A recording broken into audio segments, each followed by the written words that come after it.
It is 10 a.m. Good morning from the 104.5 The Zone studios. I'm Lucas Panzica. The franchise tag deadline for NFL teams is this afternoon at 3 p.m. Central Time. All eyes on the Minnesota Vikings, who reportedly do not plan to tag quarterback Sam Darnold while they explore options to keep him in Minnesota. According to multiple reports, the Cincinnati Bengals placed the franchise tag on wide receiver T. Higgins for the second straight offseason. If Higgins plays under the tag, he will make a fully guaranteed $26.2 million in 2025. And in NBA news, Dallas Mavericks star Kyrie Irving will miss the remainder of the season with a torn ACL. For all your foundation repairs and waterproofing needs, visit USSTN.com. Breaking news at once on your home for the Titans and Vols. This is 104.5 The Zone.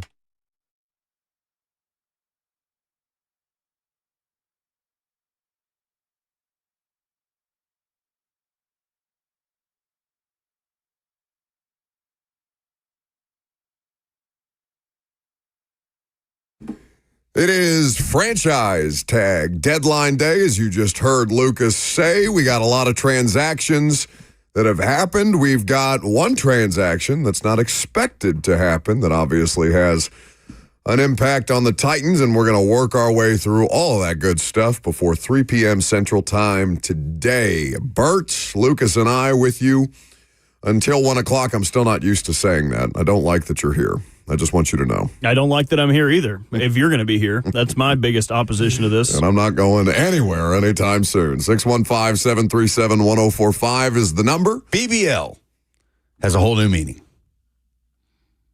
Yeah? You want to flesh that one out? Bert, Buck, and Lucas, what do you mean? Come on, get with it. It's not too hard to wrap Something your head around. I wish you would flesh out would be a doctor's appointment. You sound terrible. Again, you do not sound any better than yesterday. It's not even like a sexy rasp. Like, you know when people get sick and they kind of sound like, dang, you sound kind of cool, dude. You sound terrible. You do not sound cool, sexy, any of the ilk.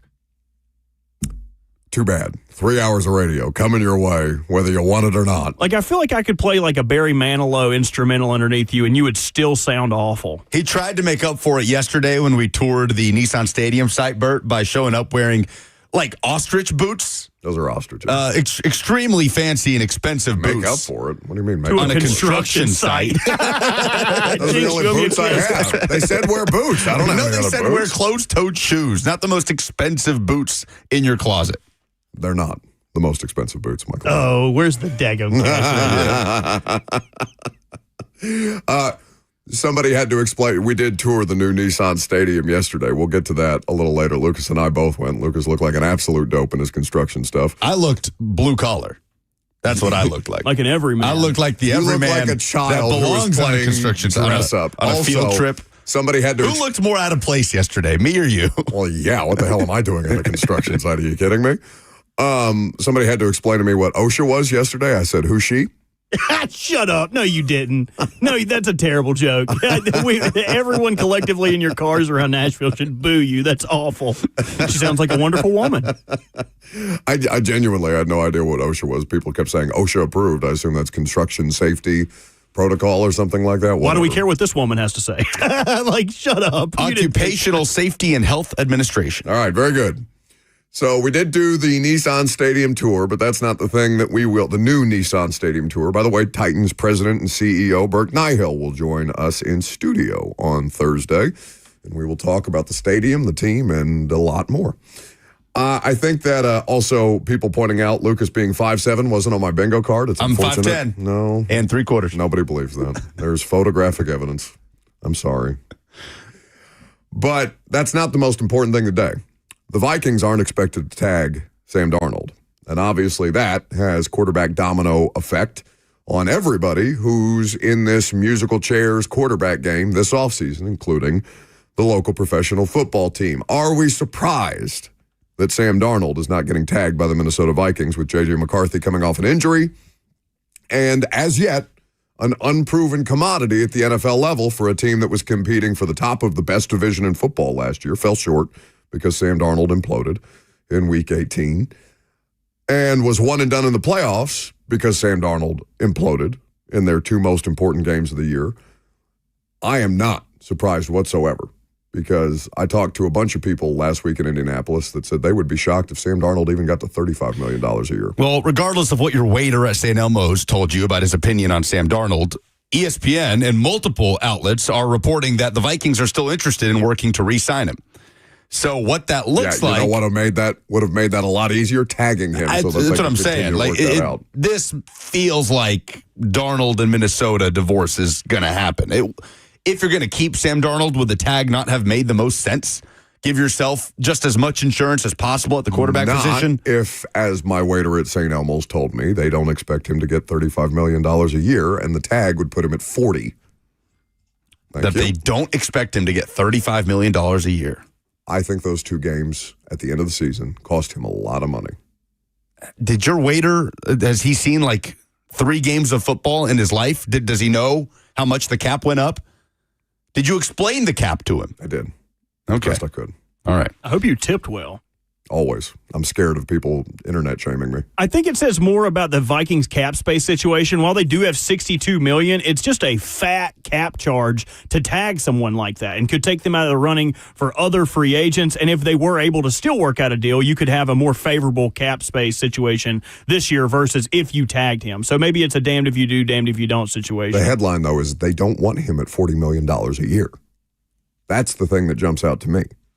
The other thing that helps them was the acquisition of Daniel Jones, right? You had like a built-in backup last year that you got to see in practice. You got to evaluate. 6 quarterbacks on their roster right now. New York doesn't have 1. Right. Well, I don't think any of them are that good, or we don't know if they're good, rather. JJ McCarthy, right. So, like, you could, if you take the 80-20 rule, can you do 80% of the work for 20% of the cost? Daniel Jones would fit that mold, where they could assign him to a much lower deal and not have to deal with a long-term Sam Darnold ramification. True. And he is a free agent.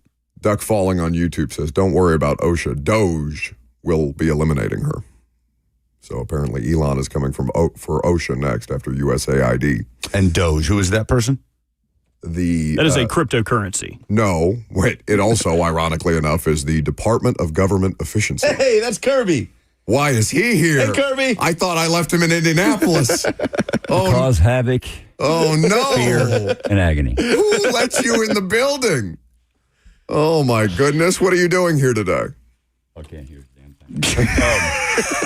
thing. We can hear you. Your got mic's here for the on. State of the Union thing that we got to do for our sister station next door. Oh, excellent. We were just talking about Elon and Doge. Do you have thoughts? You can't hear. Go ahead, say it again. We were just talking about Elon and Doge. Do you have thoughts? He can't hear me. Get out of here. Yeah, Doge. Rock on, Elon, fire all of them. Send them home. That's Kirby Allen Kirby, ladies and gentlemen.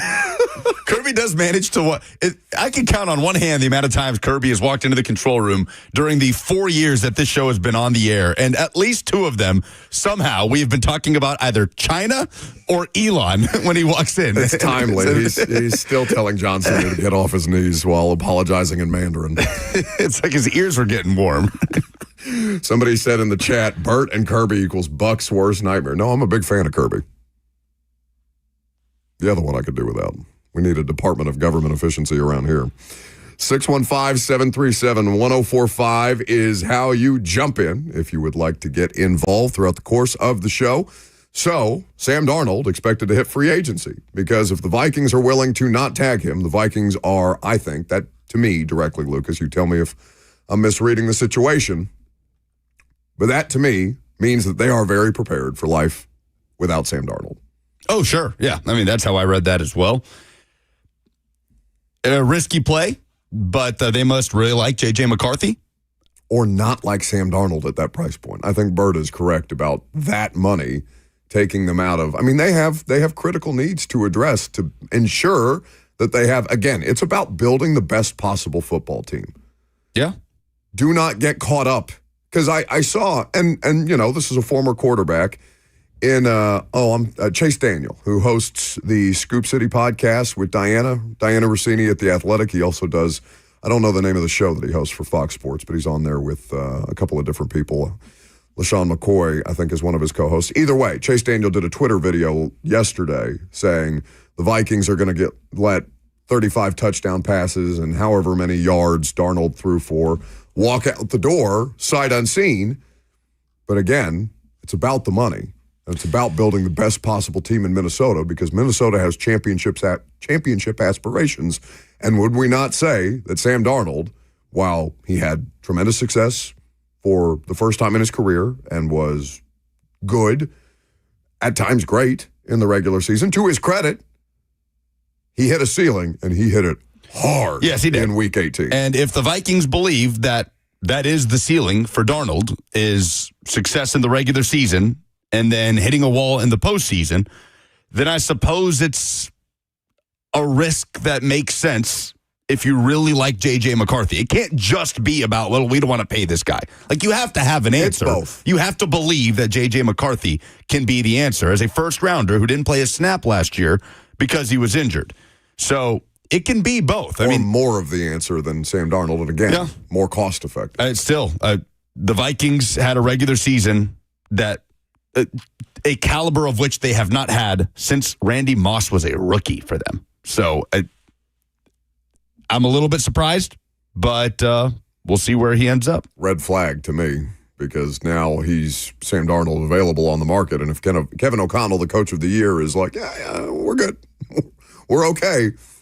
A team like the Titans that's got an obvious need at quarterback and a coach that needs to prove that he can do something at a higher level than he was able to do last year and has a particular expertise in quarterback, I think that those conversations are going to be legit here in Tennessee. 35 touchdowns, 12 picks, over 4,300 yards for Sam Darnold. I want to see if I can do something, Buck. You're about to tease. Could you just go ahead and tease us real quick about the next segment? I wasn't going to. I was going to take a phone call. Well, never mind. Let me know when you're going to tease, and I want to hit you with something. 615-737-1045 is the number. Mike Tannenbaum, former NFL executive and now ESPN pundit, is going to join us in the next segment. But first, we'll go to Dustin in Cookeville. Hey, guys. How are y'all doing today? Good. Did have a question, and just more of a question for y'all and see what your opinion on it. I was wondering if Titans in the draft would be willing to drop down and go for either a tackle or Abdul Carter, and possibly, is what you said, and maybe give Sam Darnold a kind of year contract to kind of see how he does, kind of tell me kind of how you're going to do this year, and then if the year doesn't go the way that it's planned, maybe try to get a QB next year fresh out of draft, because obviously I know we need a lot of help on the right side of the line, but I'm hoping maybe we can go back and drop a little bit and kind of get some help on the line and maybe see if we can get Sam Darnold for a year. I'll hang up. That's just about right at the mark. 60 seconds on the clock before the Oscars music. Thank you for the call, Dustin. Sure, they would be willing to do that. Sam Darnold is not doing another prove-it year. He's going to sign a multi-year deal with somebody. He's not. So, yes, from the Titans' perspective, that would be delightful. But from Sam Darnold's perspective, he and his representation would tell the Titans to kick rocks. Yeah, this is not 40-year-old Aaron Rodgers. This is a 27-year-old quarterback. All right, so why don't we talk to a former NFL general manager about this? Mike Tannenbaum will join us coming up next from ESPN. I'm Buck Rising. It's 104.5 The Zone. Nope, still sound ugly.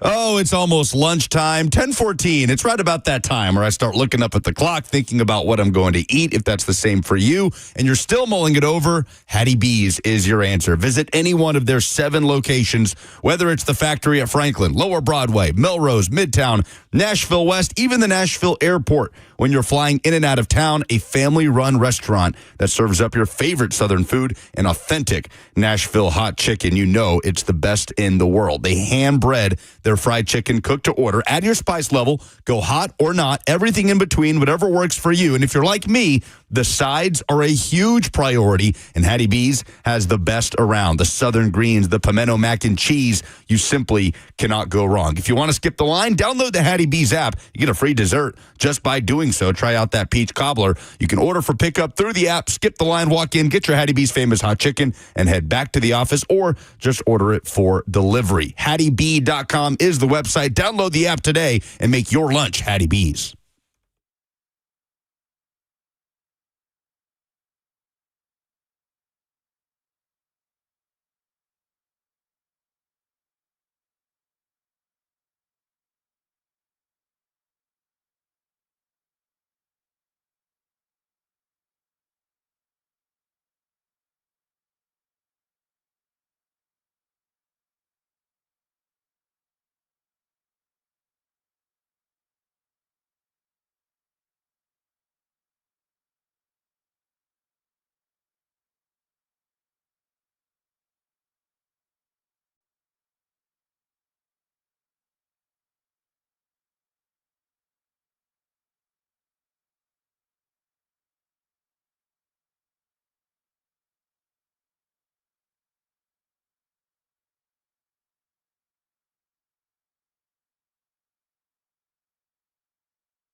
Welcome back to the show.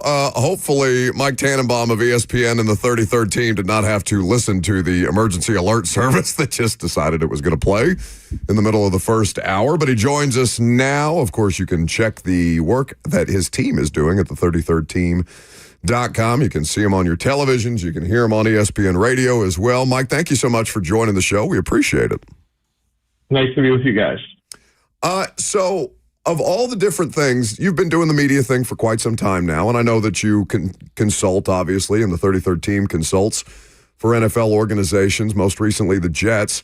What is the biggest gap between how media talks about things relative to the roster building process and how teams actually go about it that you've been able to basically straddle in your media time? Yeah, that's a great question. I think depending on what the topic is, sometimes that gap's really big, and sometimes it's really parallel to what we talk about on ESPN or write about at our site. And I think it just comes down to, an owner having a vision, executing that vision, staying with that vision, and, having the right people that they believe in. And you can look at the Rams, for example. They were all in on Jared Goff. They paid him a lot of money, and then, Matt Stafford came along, and obviously, then they pivoted. And when you, as a former executive and somebody who still works closely with teams, when you are outlining that vision with ownership, what is the most key component for you and your staff to have to kind of keep in mind as you're going through the process? Because obviously we all have bosses, right? And there may be things that you feel but aren't necessarily they don't necessarily vibe with the vision that ownership might have for their franchise. And at the end of the day, it is their franchise. Yeah, that's right. And I always sort of describe it as, we're the point guard of information, meaning like here's what we think and why. But as you just said, obviously, they're the owner. And I felt like I was always focused on the process and felt like if we were going to run a good process, we'll get a great result. Let's not worry about candidate A, B, or C. Let's just worry about getting the right process, getting the right information to ownership. So with that in mind, Mike, as teams break down everything they saw and heard and learned at the Combine in Indy all week last week, if you had to place percentages on it in your time as an NFL general manager, interviews versus workouts on the field, in terms of what you truly valued, where do you think you would kind of land on that? Yeah, you really need both. You can't have one without the other. And what I mean by that, you want all the talent in the world, but if you don't love football and you can't be coached and you don't have mental toughness, it's really hard to be successful, especially in the bigger markets that I've worked in. So to me, that's kind of where it starts. But there's a great expression: the tape sets the floor and the character sets the ceiling. Mike Tannenbaum of ESPN is here with us on 104.5 The Zone. You can also check out the 33rdteam.com, where our good buddy Greg Cosell does work at this time of year with the draft analysis. Mike, given that you did work in the New York market and familiar certainly with all of these teams, but the Jets, I know, are a team that you are intimately familiar with. Who is in a more difficult situation this offseason and kind of problem solve their next steps, the Giants or the Jets? Well, I think from the Jet perspective, and we talked about this on air yesterday, there was a reset there with a new head coach and a new GM, and now obviously they're going to have a new quarterback with they're moving on from Aaron Rodgers, but they're in year one. You look at what's going on with the Giants, and obviously, they got to win this year, and that may cloud their judgment. So I would say, to answer your question, I think the Jets are in a better position, certainly short term. And the Giants are the team that's most discussed for trading up with the Titans for the number 1 overall pick. Certainly the reports coming out of New York, that has been the case. I know Jordan Renan at ESPN was reporting that as recently as this morning. Your evaluation of this quarterback class, Mike, and is Cam Ward worthy of the number 1 overall pick? I'm a big Cam Ward fan. I think he acquitted himself really well over the last few days.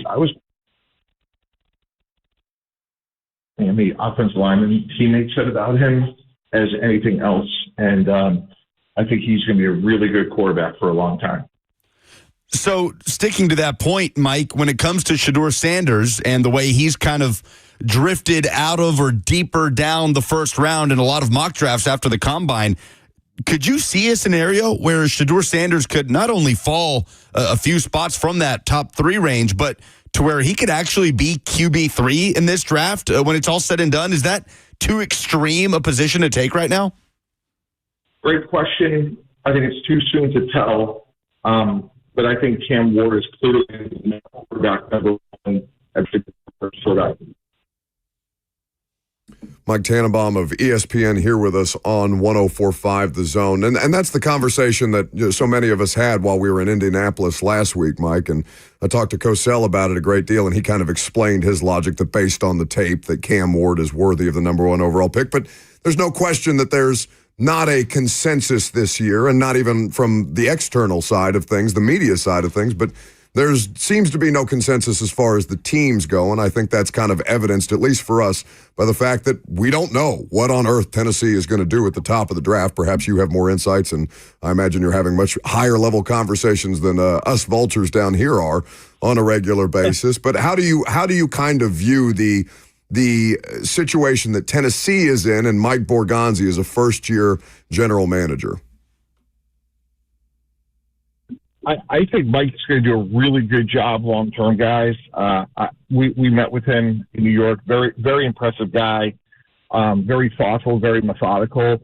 I would think now one thing that Coach Parcells always talked about, guys, was when a new regime comes in, it's really important that you correctly evaluate your own.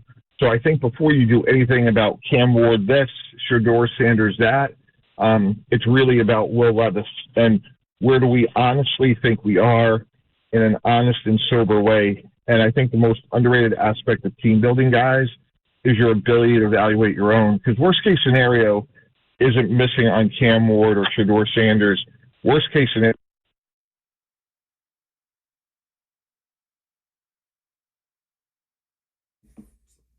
Mike, I think our phone connection with you might have gone bad right before you said the worst case scenario for them following the Cam Ward situation. If you would mind repeating that, we would appreciate it. Hello? Yeah, our phone connection's bad with Mike Tannenbaum of ESPN. Perhaps we'll be able to get him back here in just a second, because I really would like to hear what he was saying, the direction that he was going with Levis in particular. Yeah. Mike, I'm sorry. The suspense. It was a hell of a cliffhanger that you left us with the worst case scenario after you said Cam Ward. Would you mind repeating that thought? Yeah, sorry about that. So, basically, worst case scenario isn't missing on Cam Ward or Shedeur Sanders. Worst case scenario is losing out on Will Levis, and Will Levis being a franchise quarterback for another team. And I'm not saying that's going to happen, but what I am saying is you have to correctly evaluate your own. That's really job number 1 for Mike Borgonzi and the entire Titan team. And once you make that evaluation, then you can get into Sam Darnold and Shedeur Sanders and Cam Ward, amongst many, many others. But you really have to nail the evaluation of your own team first. So is that kind of how the Jets viewed it, Mike, when it came to Sam Darnold? I know it took him a couple stops before he found his groove last season and that sort of resurgence with the Vikings. But do you feel like that's sort of how they viewed that, as a worst-case scenario, cutting loose Sam Darnold, and then a couple stops later in a good situation, we kind of saw what we thought he could be coming out of the draft from USC? Yeah, I mean, you can look at Baker Mayfield and Geno Smith and add them to those conversations. Look at the seasons all those quarterbacks had. Baker Mayfield was sitting there in Carolina amongst many other places. So, quarterbacks don't develop evenly, and that's what's one of the great and interesting things about our sport, guys. Like, you just don't know when or where they're going to get better. He's Mike Tannenbaum of ESPN. You can watch him on television. You can read all the work that his team is doing at the 33rdteam.com. Mike, it was a great pleasure to have you on the show. We appreciate your knowledge, and thanks for making us smarter. Okay. Thanks for having me. Appreciate it, guys. That's Mike Tannenbaum there with us on 104.5 The Zone. I'm glad we had him flesh that out, because that is spoken like somebody who has lost a job as a general manager before. Yeah, interesting because that's happened, as he said, across the NFL for a lot of teams. Like, what's the most glaring, you think, example of that? Baker. I was going to say Baker and the Browns, right? Because I have to kind of disagree with him on that being the worst case scenario because Worst case scenario for the organization. right, but and I get what he's saying, but sometimes it just doesn't work for a player in a particular situation, and it was probably never going to work in that particular situation. So, like for the Jets, does it make it now retroactively a mistake that they cut ties with Sam Darnold? Because years later, literally 3 teams later, he found success? Yeah, for the person who drafted him. For the person who drafted him, Again, sure. that's, you're asking a former NFL general manager his perspective on that. No, for sure. And that's the answer that he gave, which absolutely lines up. Now, Mike Borgonzi does not have to have really... I mean, the person that drafted Will Levis has already been fired. And if you want to debate who drafted Will Levis, well, they've both been fired. Yeah, so everybody that was in that room is gone. Take your pick, except for the owner. She's still out there. But I get what he's saying. So let's think about this, all right? What did we go into last year talking about?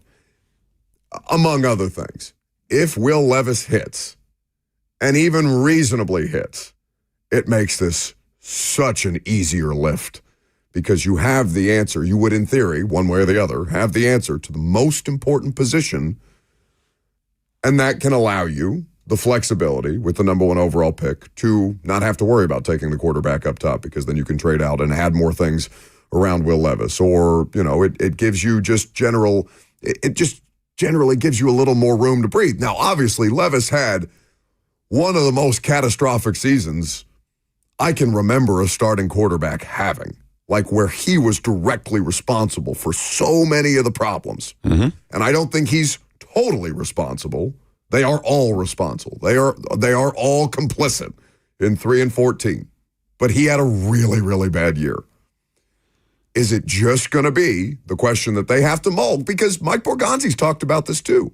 We didn't talk about it with him on the show at the Combine because, from our perspective, Lucas, I'm with you. The worst, and I know we're going to get to worst case scenarios as far as worst and best case scenarios for the Titans at quarterback. There is no worst case scenario to me than trotting Will Levis back out there as your starting quarterback in 2025. We put it to a poll. You lose everybody immediately. You lose us. You lose the fans. You lose I think you lose the players.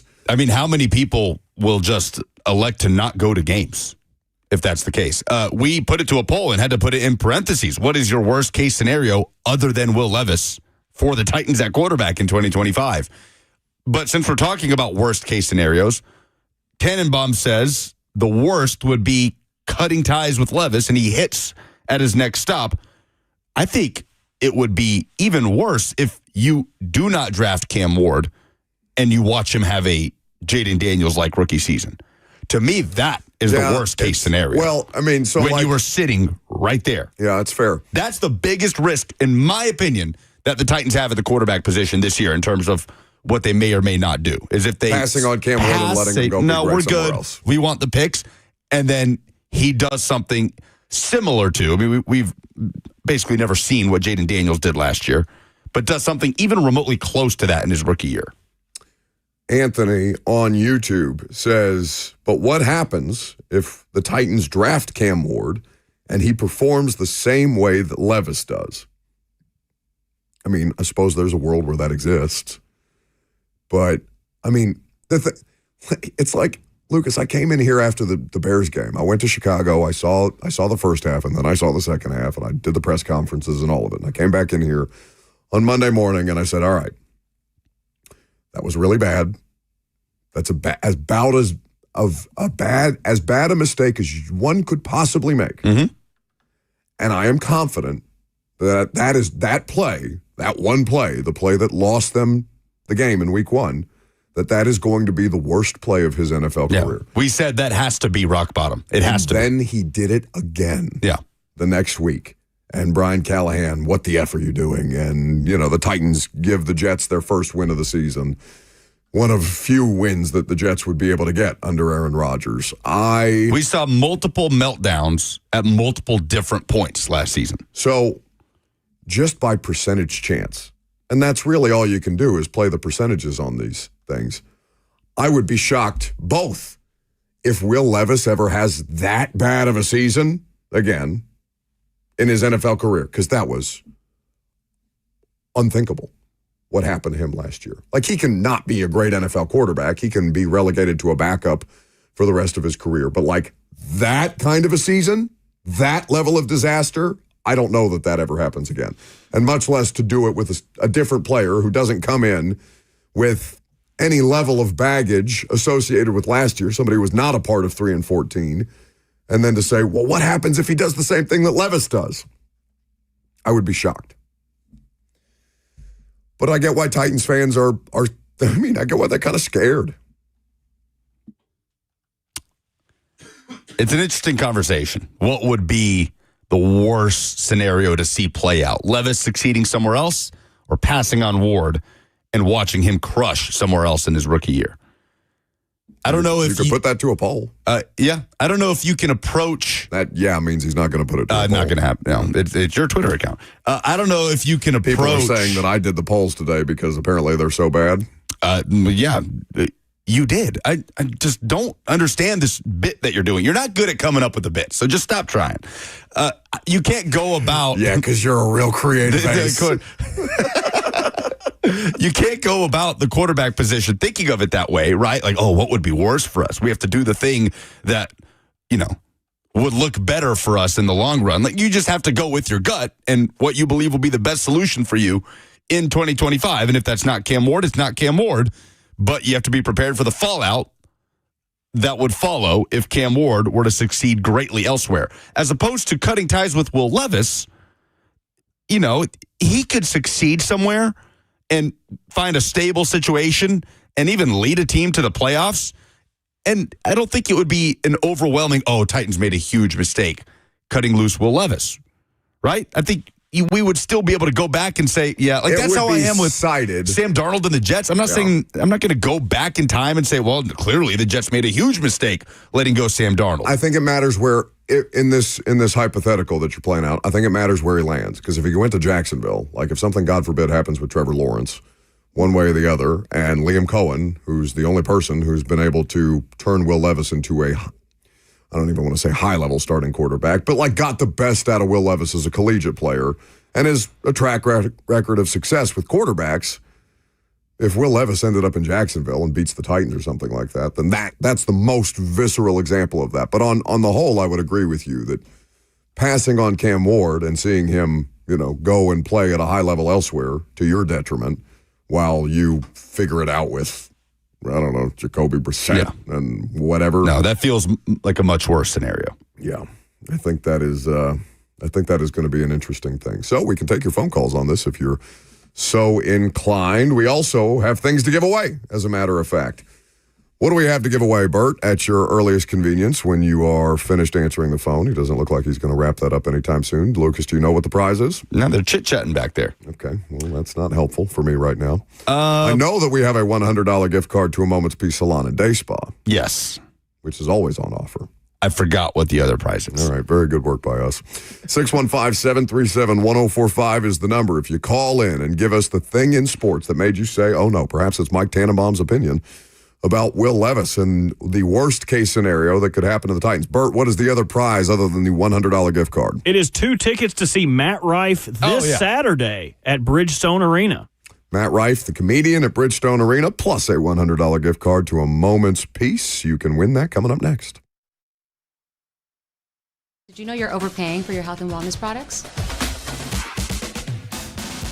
With over 20 company-owned brands offering its members vitamins, supplements, wellness, and skincare products, you're able to save up to 70% off retail. Members Nutrition can't change your life, but we can change the way you live.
That's right. We got 2 tickets to Matt Rife's show at Bridgestone Arena. We got a $100 gift card to a Moment's Peace Salon and Day Spa. All you got to do, it's real simple. Give us a call, 615-737-1045, and tell us what in sports made you say, oh no. Bert, it's your first day back. Do you want to start the bidding? Yeah, I can get it started.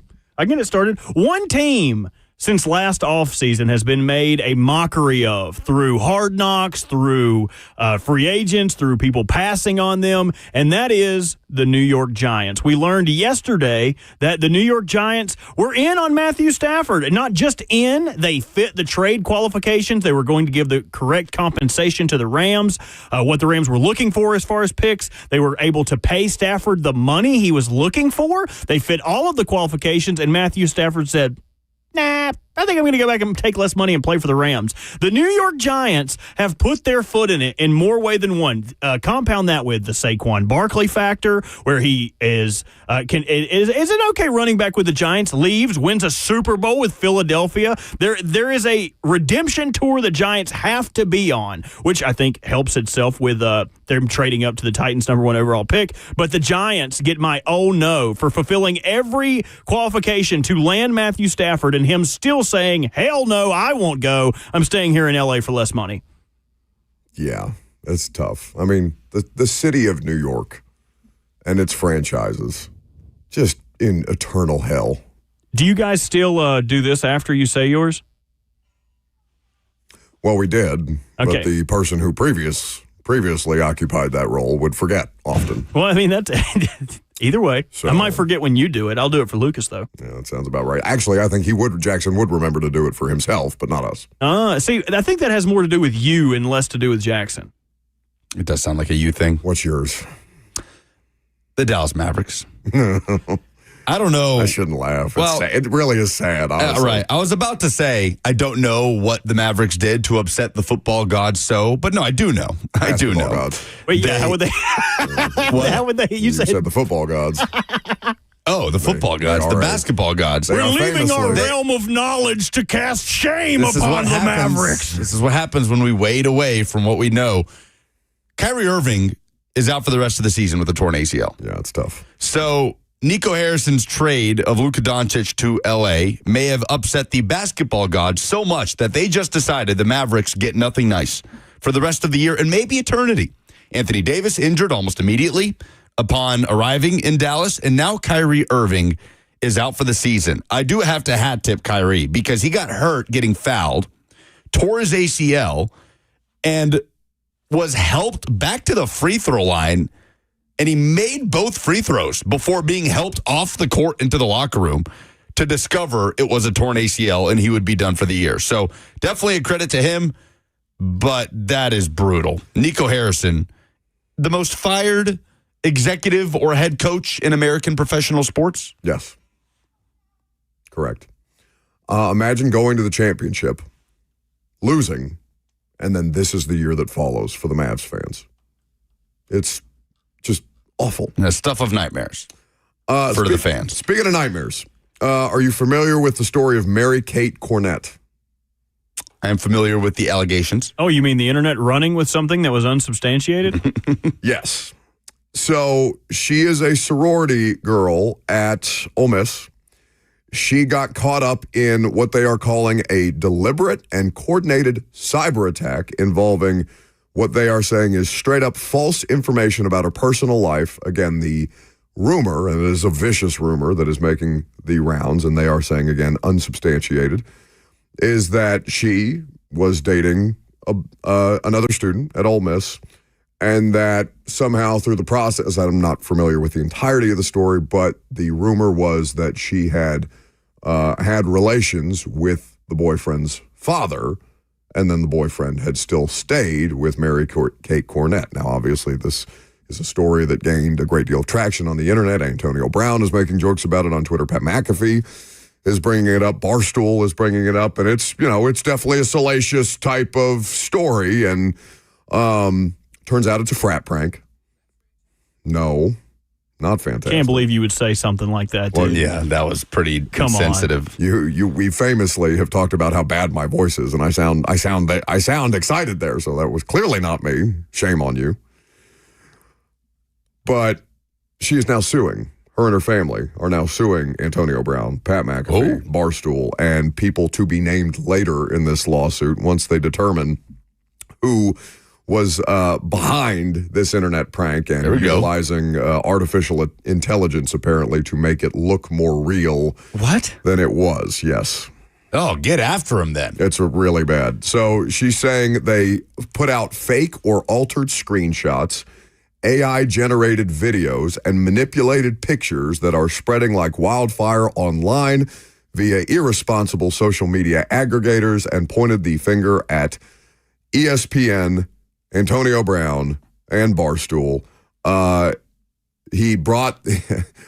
Pat McAfee brought up this rumor in a conversation with ESPN's Adam Schefter during a hit on the Pat McAfee show that brought additional attention to it. So people tuning in for Schefter's information were privy to McAfee making jokes about Mary-Kate Cornett. Just fueling the fire. It turned into a bleep show. That's terrible.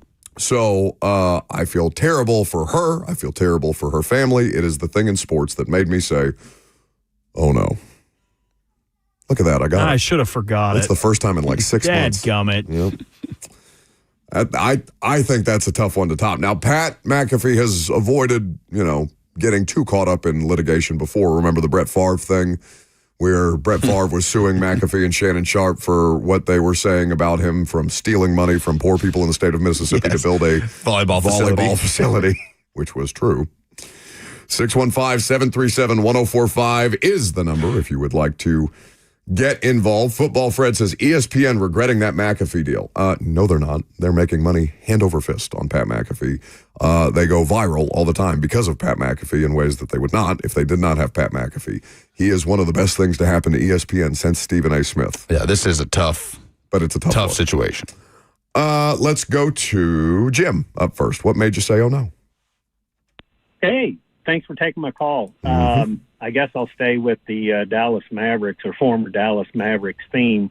Luka Doncic, did you see him wiping his brow with the basketball and receiving a technical? And I didn't understand why a basketball would be that absorbent.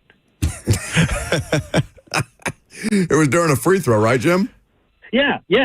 Well, he was somebody else was doing the free throw, but I guess they missed and he picked up the ball and walks across the lane and just wipes it on his brow. And I mean, it just made me say, oh no, I didn't understand any of it, but it was nice to see him get a technical. Oh, okay, Jim, not a Luka fan. He wiped Thank you for the call. Remember to stay on hold for the opportunity to win the tickets. It was James Harden was shooting free throws, and Luka, picked up the ball after a free throw, wiped his sweat rubbed it all over his forehead, and then tossed it to the ref. The funniest part of the clip is, like, moments later, you see LeBron going, "What? What?" It's like anytime an NFL player, a flag is thrown, and they're like, "I didn't do anything." It's like, dude, he obviously just wiped his sweat all over the ball. The ref was also awesome. She's like, "I'm not touching that ball." Yeah. Just kicks it to the sideline. No thanks. So he didn't get teed up, but he got a delay of game because the ref had to get the ball over there to get wiped down with the towel. 5 yards, replay the down. Let's try Bam next. My no is for the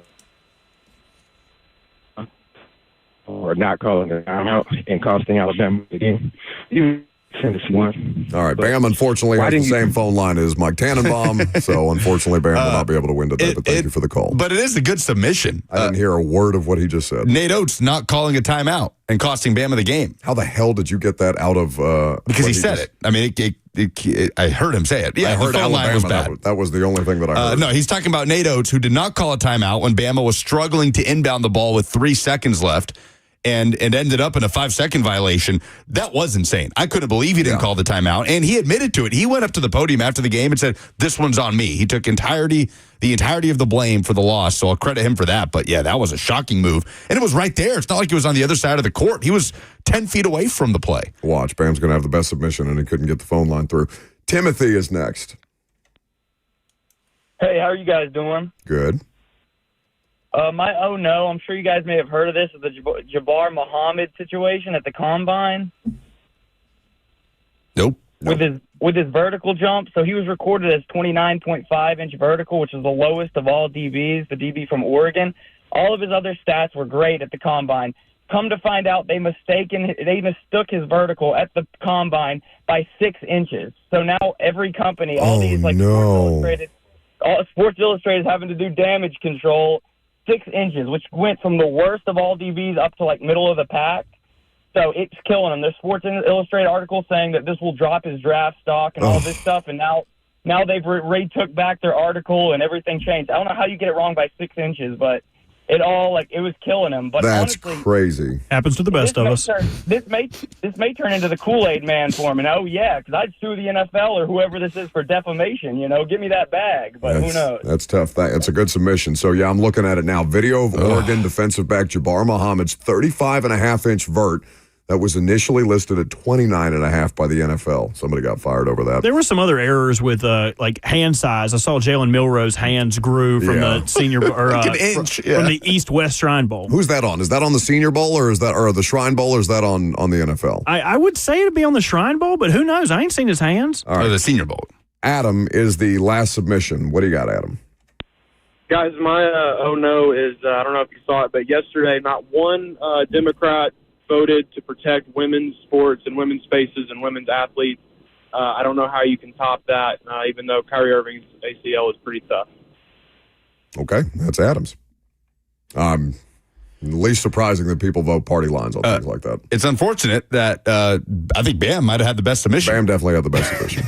But he had the worst phone line. Can we go with the Lakers' sweaty balls then? Yeah, I think so. No, my pick is Timothy. What are you talking about? I think Luka rubbing his sweat all over the basketball, it's just gross. Yeah, but the guy who got 6 inches lobbed off his vertical, that's a pretty big oh no. I mean, fine, 2 against 1, whatever. Oh, I like you're acknowledging that your vote doesn't count for 2.5 anymore. What is new guy raising? Ross was raising his hand to vote with you, but he doesn't get a vote. He's not a member of Parliament. All right, 2.5 for me. 3. We'll give Ross a half, which makes 3. Congratulations to Timothy, who gets the tickets. Robert controls the phone, so he'll be giving the tickets to Jim. 615. Stop doing that. People are going to get confused. 615-737-1045. The number, the UNC Hard Knocks. It was happening. Now it's not. We'll talk about it next.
It is 11:03. Good morning from the 104.5 The Zone Studios. I'm Lucas Panzica. The franchise tag deadline for NFL teams is this afternoon, 3 p.m. Central Time. All eyes on the Minnesota Vikings, who reportedly do not plan to tag quarterback Sam Darnold as they explore options to keep him in Minnesota. Meanwhile, the Bengals placed the franchise tag on wide receiver T. Higgins for the second straight offseason. If he plays under the tag, he will make a fully guaranteed $26.2 million in 2025. Higgins joins Chiefs offensive lineman Trey Smith as the only players to have the tag placed on them so far this offseason. Meanwhile, the Cowboys and defensive tackle Osa Odigizua reached an agreement today on a 4-year, $80 million deal, including $58 million guaranteed and a $20 million signing bonus, according to Adam Schefter. For all your foundation repairs and waterproofing needs, visit USSTN.com. Breaking news at once on your home for the Titans and Vols. This is 104.5 The Zone.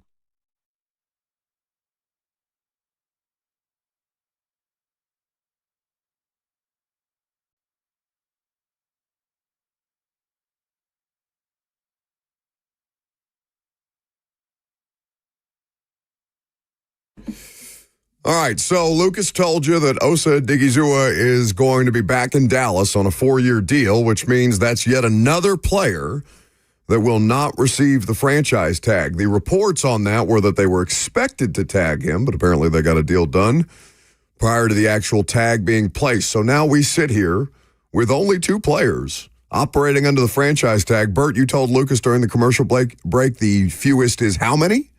The fewest was from 2014 when only 3 players were tagged. There has never been fewer than 3. So this would be the new lowest since 2010. So I guess, as you join us for the second hour, thanks for hanging out. Bert, No Lucas, problem. and me. Shut up. Oh, you were talking to them. Take your ass to the shadows. Not this early. Dude. Stop laughing and go to the shadows. You don't get to decide I'm trying to produce. when you go. Just get out of here. You can't just keep sending him there. We're going to be on Yes, autopilot. I can. It's the one thing I still have control over around No, here. somebody. He is your supervisor. That is your superior in this building. He ain't bleep. I would also like to change how. Oh, sorry, I have to be in the shadows. I would also like to change how I'm referred to. Could we refer to me as Triple B, Big Boss Bird now? Maybe. Please. I'll call you that. Thanks, buddy. I'll call you that, Triple B. It's going I to bet be. none of that went out over air. It's going to be just 2, right? I can't even name another candidate if the Vikings are not going to tag Darnold. I can't name another franchise tag candidate other than T. Higgins and Trey Smith. Which, by the way, T. Higgins, obviously, you understand, he wants a long-term deal. He wants wide receiver 1 money. $26 million on a 1-year deal is not that. But if you're Trey Smith, can you just sit down with Brett Veach and just have a handshake agreement and be like, listen, man, I'm cool with just let's do this song and dance. Just tag me every year.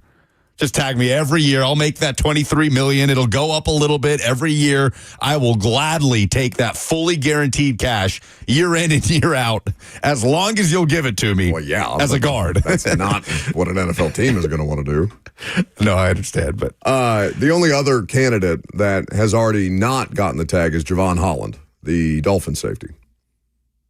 But they have already, according to reports, yesterday, I think the plan was for them to not tag Javon Holland. So I think this is going to be the fewest T and Trey franchise tagged players in, apparently Bert is saying, since the franchise tag has come into existence. No, since 2010. Right, Bert? Or you said 2014 is the fewest of all time. Is the few when was what are the you tag, doing back here? When was the tag God bless America. When was the tag instituted? If the tag was instituted in 2010, then yes, it is ever. 1993. I hate it here. 1993 Good. was when the NFL introduced the franchise tag. So the fewest since 2010. This is a bad free agency class. Daniel Jeremiah made comments to that effect on Twitter, I think in the lead up to the combine. He was talking about the used car lot. Not a lot out there on the used car lot this year. So expect teams to be active in the draft. So not only are the Titans in a draft class that has some questions to it, they are also dealing with a less than free agency class with which to address their needs. Yeah, tough time. Tough time to rebuild. So but you know what? I mean, ultimately you have to explain that to your boss. If you're Mike Borgonzi and Chad Brinker, just be like, hey, we spent a lot of money last year. We probably shouldn't have done that. We're not going to overspend this year. It's your money. We're doing this for you. Like, that's how you pitch it to Amy. Like, well, why aren't you guys doing more in free agency? Why aren't you doing more to address the roster? Yeah, this is the best use of your money. Yeah. Trust me, bro. But it's true. It does make it very difficult to figure out as many of the problems as they have heading into 2025 with, I don't want to say that one hand's kind of tied behind their back, because they do have the first overall pick. That does still give you leverage. Like, they're not completely unarmed heading into this offseason. They've got the top pick that can benefit them if New York is, Mike Tannenbaum talked about it in the first hour with us. New York is desperate.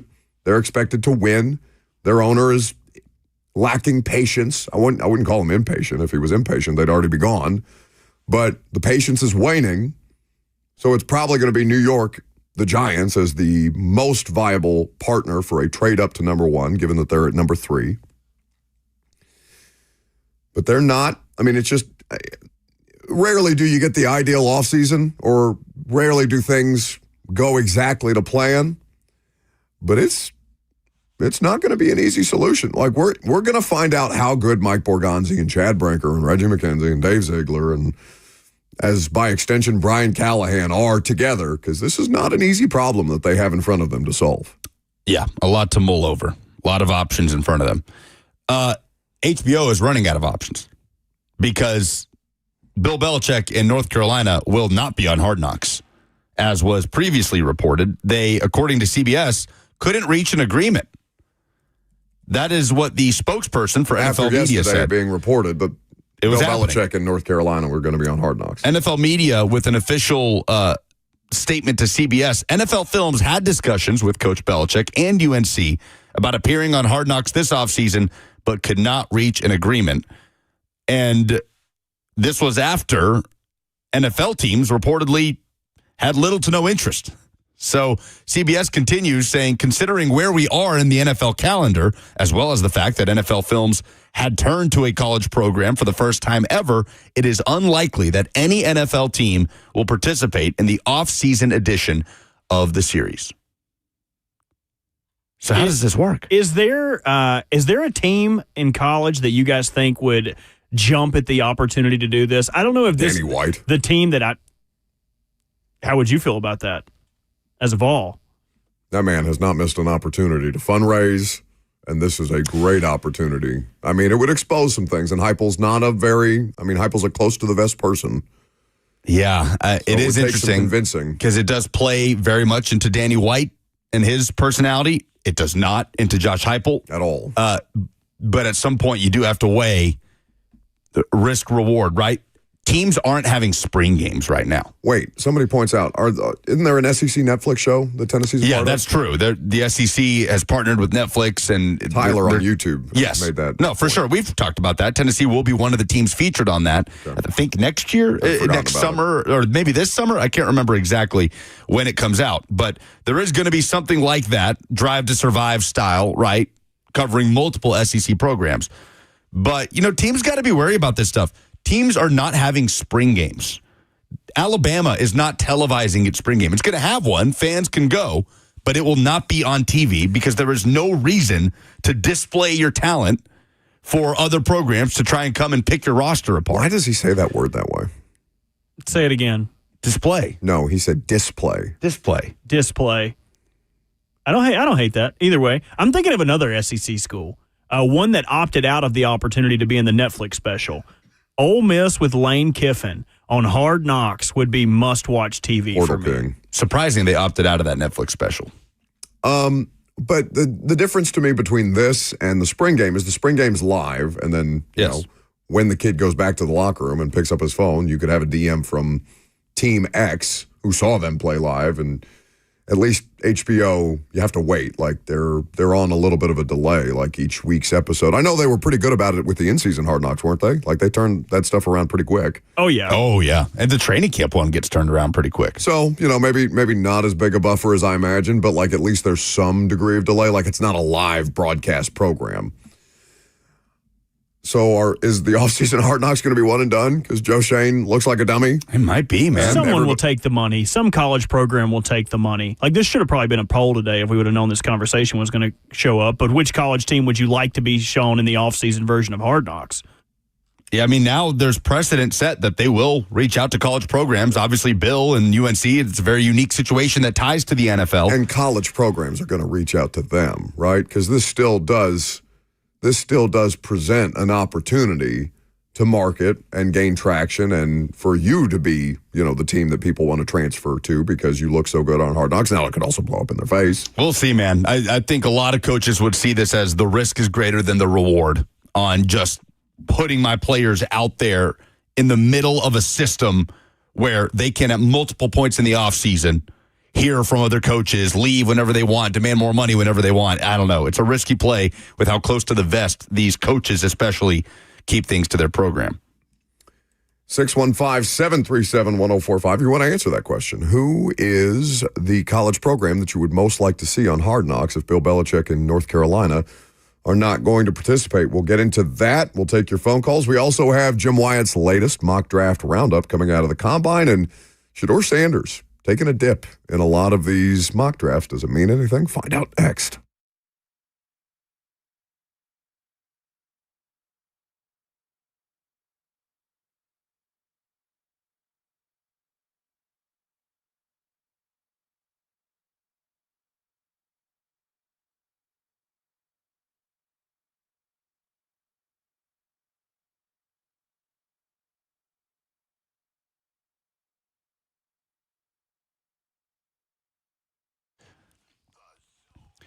Friends, if you're new to Nashville or you've been here a long time, odds are you've got a clean-out project that the missus would love to see done by the spring. Well, the most reliable folks I know that can help you are my friends over at J&J Services. For over 20 years, J&J Services have been providing dumpsters for local businesses, construction sites, home cleanouts, and demolitions. They provide commercial dumpster service for your favorite restaurants and convenience stores. They provide roll-off dumpster service for everyone from 60-story high-rises to your neighbor's farm. J&J Services can offer trash compactors, making those large loads a little bit smaller. They can even supply you with porta potties for your special event. For the safest, most reliable service that you can get in Middle Tennessee, call J&J Services for a free quote at 615-599-7778. JNJServices.com, where they always keep it trashy.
We're going to give Bam another go here.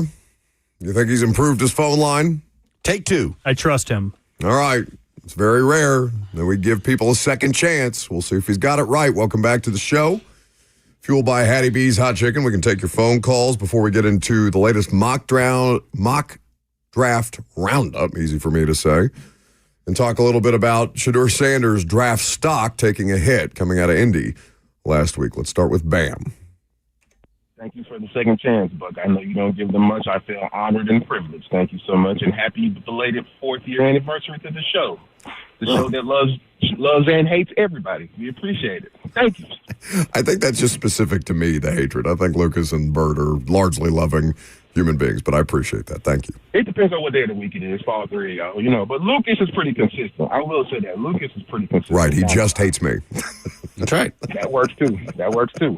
But, my question is this. I notice everybody, I don't feel like you're going to go wrong with either Cam or Shedeur. You know what I'm saying? Either one's a crapshoot. But what if this is the same thing? Everybody's saying, what if Cam goes somewhere and lights it up somewhere else? Okay, what happens if the same thing happens with Shedeur? What if he really goes somewhere and does the Jaden Daniels thing? Do we look incompetent for not drafting him? Now, let's just say we get Cam, and Cam doesn't necessarily light it up, but Shedeur goes somewhere and lights it up.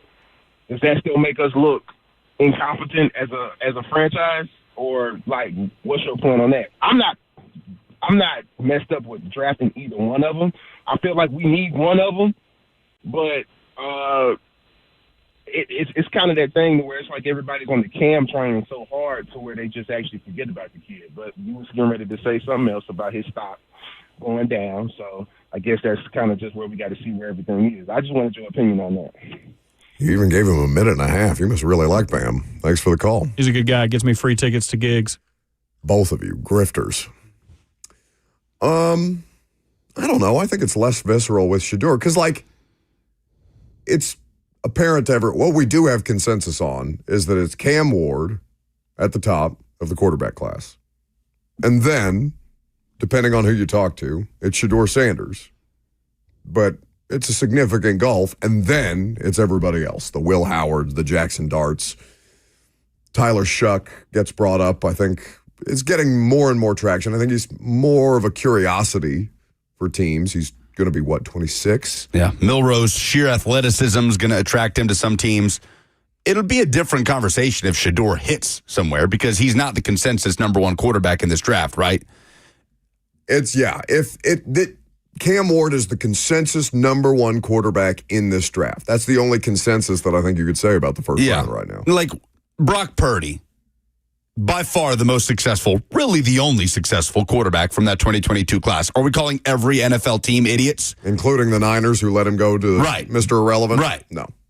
Every pick, whatever, 255 picks, whatever, before that, we're fools for not seeing the talent with Purdy. That's an extreme example. He was Mr. Irrelevant. But 2017, it's a tough look for the Bears to have drafted Mitch Trubisky, number 2 overall, when Pat Mahomes was right there and Deshaun Watson was right there. But Brett Bryant told me he only had 11 collegiate starts, and I did not remember it being that was small. the whole thing with him. He started I didn't remember that. one season, an 8-4 season for UNC. That was Mitch Trubisky's resume.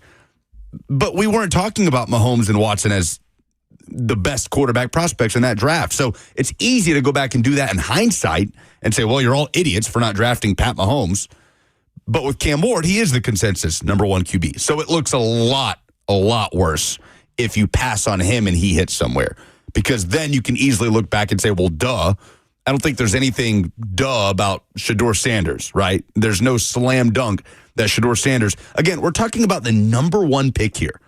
You don't need to find just a capable starting quarterback in the NFL. Isn't that where a lot of people land with Sanders? Could he start in the NFL? Yeah. But what do you want out of the number one overall pick? If you want a franchise-changing player, it's a huge difference between the two, I think. Yeah, no, for sure. I mean, Cosell, I think, Emory Hunt caped up for Shedeur as much as he did Cam Ward when he was on the show last week, I think. Now, he clearly highlighted that Ward had more Mahomes to his game and Shedeur had more Burrow. But I think Cosell kind of put it in terms that are palatable. He's a pocket quarterback that doesn't have the high-level traits of a C.J. Stroud that will make up for the fact that he's, mostly a pocket quarterback. Like C.J. Stroud is a much higher-level version of what Shedeur Sanders projects to be.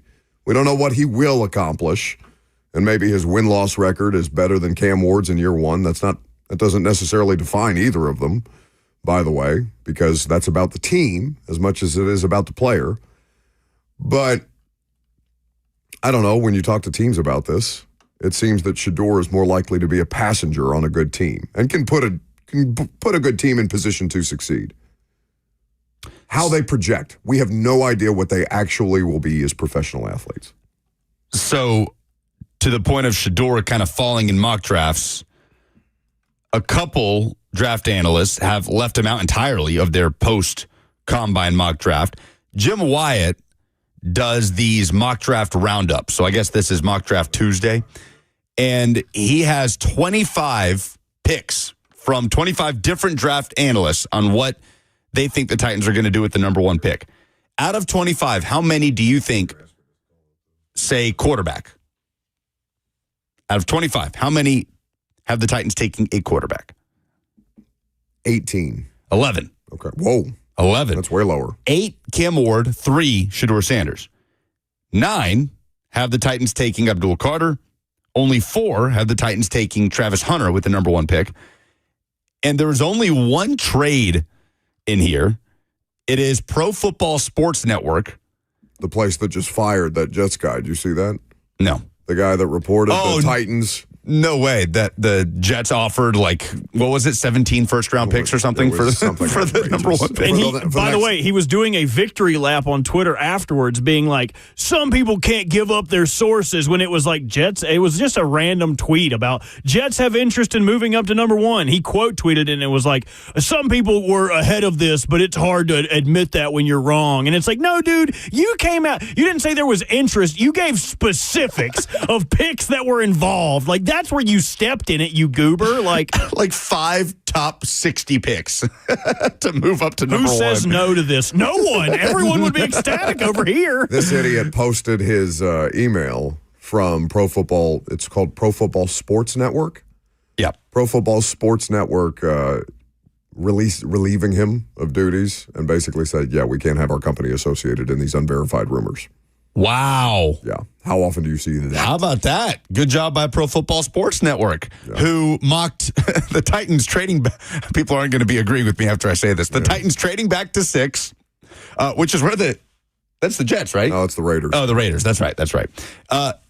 And drafting offensive tackle Will Campbell out of LSU, who might be a guard. Yeah, so he could be a FedEx driver if you listen to his quote from earlier in the year. That is one of the best quotes I've ever heard. I'm serious. What Like, that didn't fire you up. Oh, you haven't heard that? He's like, let me find it for you. Yeah, why don't we hear from Trevor Sikkema, and then we'll send Bert scouring the internet for this Will Campbell audio. But speaking of Shedeur Sanders, Trevor Sikkema, who was on the radio show last week, he is the lead draft expert for Pro Football Focus. He is regularly making appearances on the NFL Network, including at the Combine, and giving analysis, and Trevor Sikkema left Shedeur Sanders out of the first round. Ultimately, the reason why I didn't have Shedeur going in the first round, I could not find anybody that had Shedeur QB1. From what I talked to of like sources that weren't, within our building or guys that I talked to within media, all the new people that I talked to, and especially from what I heard with, team reporters, things like that, nobody had Shedeur QB1. To me, it sure sounded like the way that people were talking about it was the gap between Cam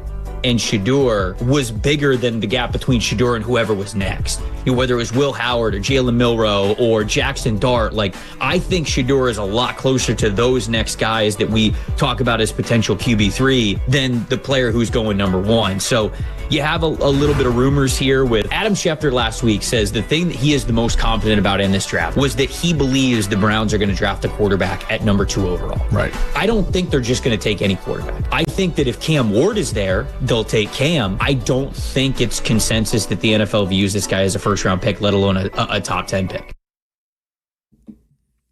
So, again, it's a mock draft. It's not, end-all, be-all, but fair to expect that Sikkema, who works with Pro Football Focus has relationships that they pay for or that the teams pay Pro Football Focus for their information Trevor also regularly appearing on NFL Network. He's not just talking.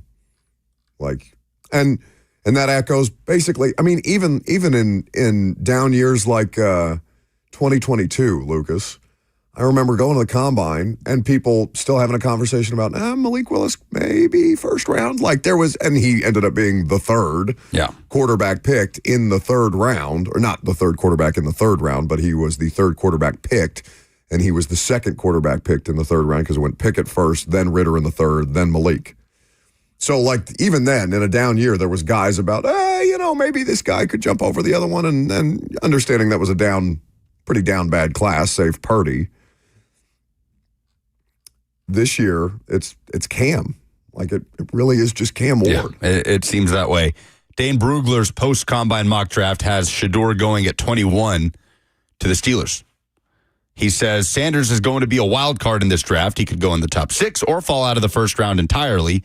Neither outcome would be a shock. He is not a first-round quarterback for a lot of NFL teams, which we basically just heard from Sycamore, which is not a major surprise and matches my evaluation, but all it takes is one front office to roll the dice on his skill set. If he falls out of the top 10, Pittsburgh would be an interesting landing spot as they are searching for answers at the QB position. There is reporting in Pittsburgh that Justin Fields is the more likely of the two free agent quarterbacks to remain in Pittsburgh between he and Wilson, which makes sense, and it would not preclude them from drafting a quarterback. And also, for what it's worth, James Pierce Jr. is not in Dane Brugler's first round mock draft. Yeah, I don't know that all of the interviews are going to be favorable for James Pierce. He is number 32 to the Eagles in Jordan Reed's mock draft of ESPN. Do not let that happen. Would that not just be the most Eagles thing ever? Ever. And I think I asked Trevor on the show last week, who is Howie Roseman going to fool the rest of the league into securing with the 32nd overall pick? Man. Sources say they would crash their Lambo on the way to turn in that draft card. Stop it.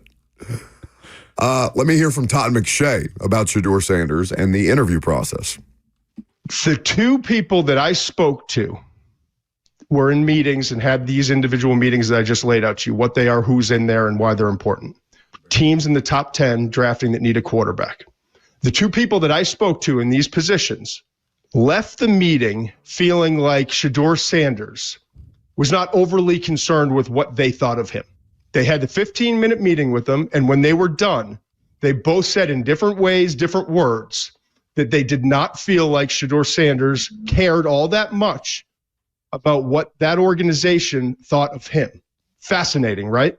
Right, and that's not said in any kind of a positive light, correctly. It wasn't like they came in there and he knew who he was and he wasn't concerned about impressing us.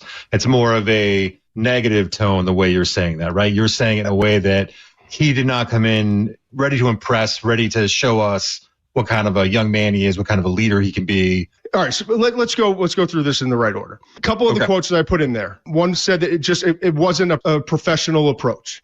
One person that I talked to said, the best way I can describe it is it wasn't a professional approach. Todd McShay not talking out of his butt either. I mean, McShay was interviewing all manner of general managers at the Combine for his podcast. I think he has an interview with Howie Roseman, speaking of which, that drops today. So it doesn't mean that Shedeur Sanders, like Giardi last year, had the report with us where he came on here and talked about how Will Levis didn't do well, according to teams in a lot of these interviews. And, it only takes one for a team to be interested enough and for the dialogue to go well enough that you might be willing to trade up for him if he falls into the second round.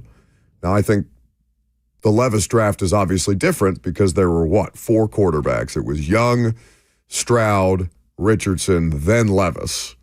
And Levis was the one that fell out of the first round into the top of the second, and the Titans tried to trade with the Vikings to get back into the first to acquire Levis, but that didn't happen. This is a different draft because it's just the 2. So I would be stunned if Shedeur Sanders fell out of the first round. Stunned. Wouldn't you be?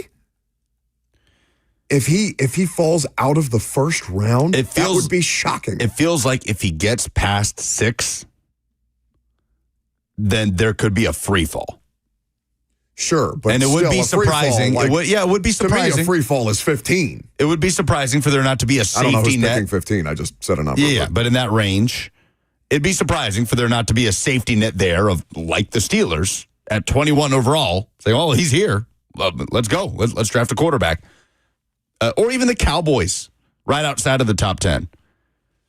But, I mean, this is the opinion coming out of the combine. Josina Anderson took to Twitter with the same thing. Go ahead, read that whole tweet. I dare. I'm not going to read the whole tweet. There's two of them. We only have a little bit left in this segment. There's two of them? There are essay. 2 tweets, yes. It's about, it's like 5,000 words. But I'll just read the first couple lines where she tweets, I am disappointed to hear that a quarterback's coach from a team drafting in the top 7 referred to Shedeur Sanders as coming off, quote, brash and arrogant in his team interview and making his assessment known to a number of people per source. She wouldn't call out the team. She went on to defend Shedeur Sanders, saying that he, presented himself very well in front of the media and throughout the course of the week. She is speaking in support of Shedeur Sanders here, but is doing it because of what she was hearing about opinions from his meetings with teams. So it's out there. Oh, yeah. She's combating it, but it's out there. And to your point about him falling to the Steelers, Dane Brugler echoes that in his mock. That's where Shedeur Sanders lands in his mock, is at 21 to the Steelers, which would, to your point, also be a huge free fall. Stunning. If he went, he's the second quarterback, again, by consensus in the draft. If he fell to 21? If these rumors are to be believed, too, then this would be terrible news for the trade-back Titans crowd. Yep. Because you would no longer be able to pencil in Shedeur as the number 2 quarterback to Cleveland. If you preferred Abdul Carter, now Cleveland could act as a wild card at 2 and prevent you from getting either Hunter or Abdul and sniping them right in front of you at 3. So trading back would now either require you to net more because there's a possibility you could miss out on a prospect that you preferred to take at 1, or the Giants would just say, hell with it. We're cool with Shedeur. We'll stay at 3. Why would we give up a truckload of assets to come up when we're perfectly fine with staying at 3 to get this guy? Dan Brugler has the Titans in that trade back to 3 with the Giants. It's the only trade he has in his first-round mock draft. He has the Giants going up to get Ward at 1. But the Browns taking Abdul Carter at 2 and the Titans taking Travis Hunter at 3. Oh, Titans fans would be pissed. Jordan Reed has the exact same trade. Giants going up to get Cam Ward, and he has the Titans taking Abdul Carter at 3 because he has the Browns taking Shedeur at 2. So he's one of the ones that still has Shedeur right there at the top of the draft after the combine. Here's what I'll tell you about this with Shedeur. I hate that it happens. I think that people who are interviewing Shedeur don't, it's a generational gap, essentially. Because, we've gotten calls from people of a certain age about Shedeur trying to assume that he's going to have some personality traits that they find less than attractive. And there's a lot of those people that work in the NFL as well that deal or don't love the personality stuff, that prefer the cog in the machine, and that's not Shedeur Sanders. But it's not Cam Ward either. Cam Ward is far more brash and loud and less polished than Shedeur Sanders is. So the only reason why I am intrigued by this and why I'm comfortable, talking about it without feeling like it's a hit piece is if they felt a certain type of way about Shedeur but not Cam Ward, then that's more specific to Shedeur. Mm-hmm. Now, Ward does have more of the number 1 overall pick attributes, and you'll forgive qualities and a lot of attitude that makes stuff. Up for it's why clearly and obviously the better player. It's why I'd still be surprised if James Pierce Jr. fell out of the first round, because the athleticism, at some point, most of the time, the athleticism outweighs the off-field stuff, unless the off-field stuff is drastic, right? So maybe he's got more attitude than you're willing to put up with because he's not as talented as the other guy who's got way more attitude, but also is the more talented player. Something to keep in mind. You want to hear this Will Campbell on the audio on the way out? Yes. This is him describing the difference between playing offensive line, defensive line, and the difficulty of both. If you ever got the time, go back and watch my first play of college football. I got my face ran through, punished, and that's just what it is. to be thrown in the fire like this against good teams. These dudes are trying to get paid, and all they got to do is get to the quarterback. One thing we live by in the O-line room, a D lineman get 1 sack a game, and that's the only thing he can do.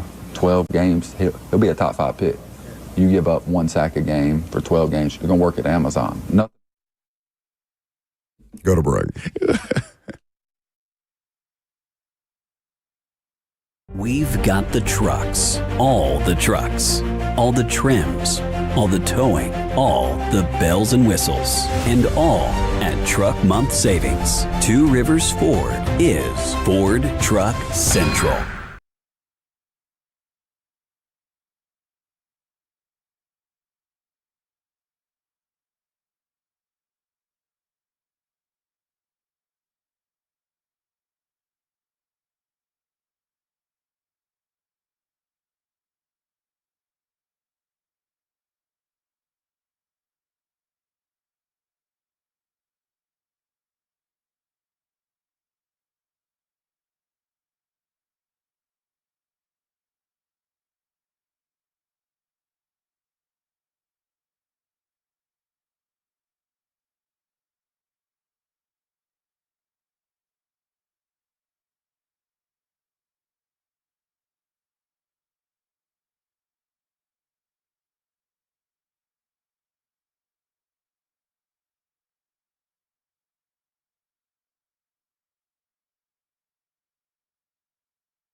We've got the trucks, all the trims, all the towing, all the bells and whistles, and all at Truck Month Savings. Two Rivers Ford is Ford Truck Central.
Bert was just hating on this song and Hillary Duff during the commercial break. I'm sorry, you're still in the shadows. Get away from the microphone. Speak far away from the microphone.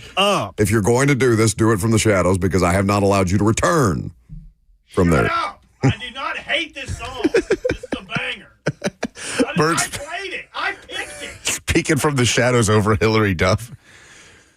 Unbelievable. That's Triple B to you, by the way. Who? Triple B. Not the Better Business. Don't look at me like that. Not the Better Business Bureau. Big Boss Bert. Thank you. If he was actually as big a boss as he believes himself to be, then he would speak into a microphone and not be relegated to the shadow realm when, at my whim. God forbid I play with a bit. Don't get defensive over your title. I'm not, no matter how high you climb in this industry, there is one thing that I can promise you, Bert, and that is I'm never going to respect you. At least you laughed. If you would have left that as silence, it would have been so awkward. My mom listens to the show, and she's always like, why does Buck Whose fault is that? Why does Buck hate you? Because he was very damaged as a child, Mom. Don't worry about it. Let me count the reasons why. Primetime, especially last night. If you bring up that damn chicken salad, every time he's like, I'm still upset that you ate my chicken salad. You were gone for a week. It was going to be bad when you got back. More of it. Oh, really? Yes. I'll have to use that backdoor gate code. Not been opened yet. Stay out of my home. As soon as you open it, I'm putting my nasty little fingers in there.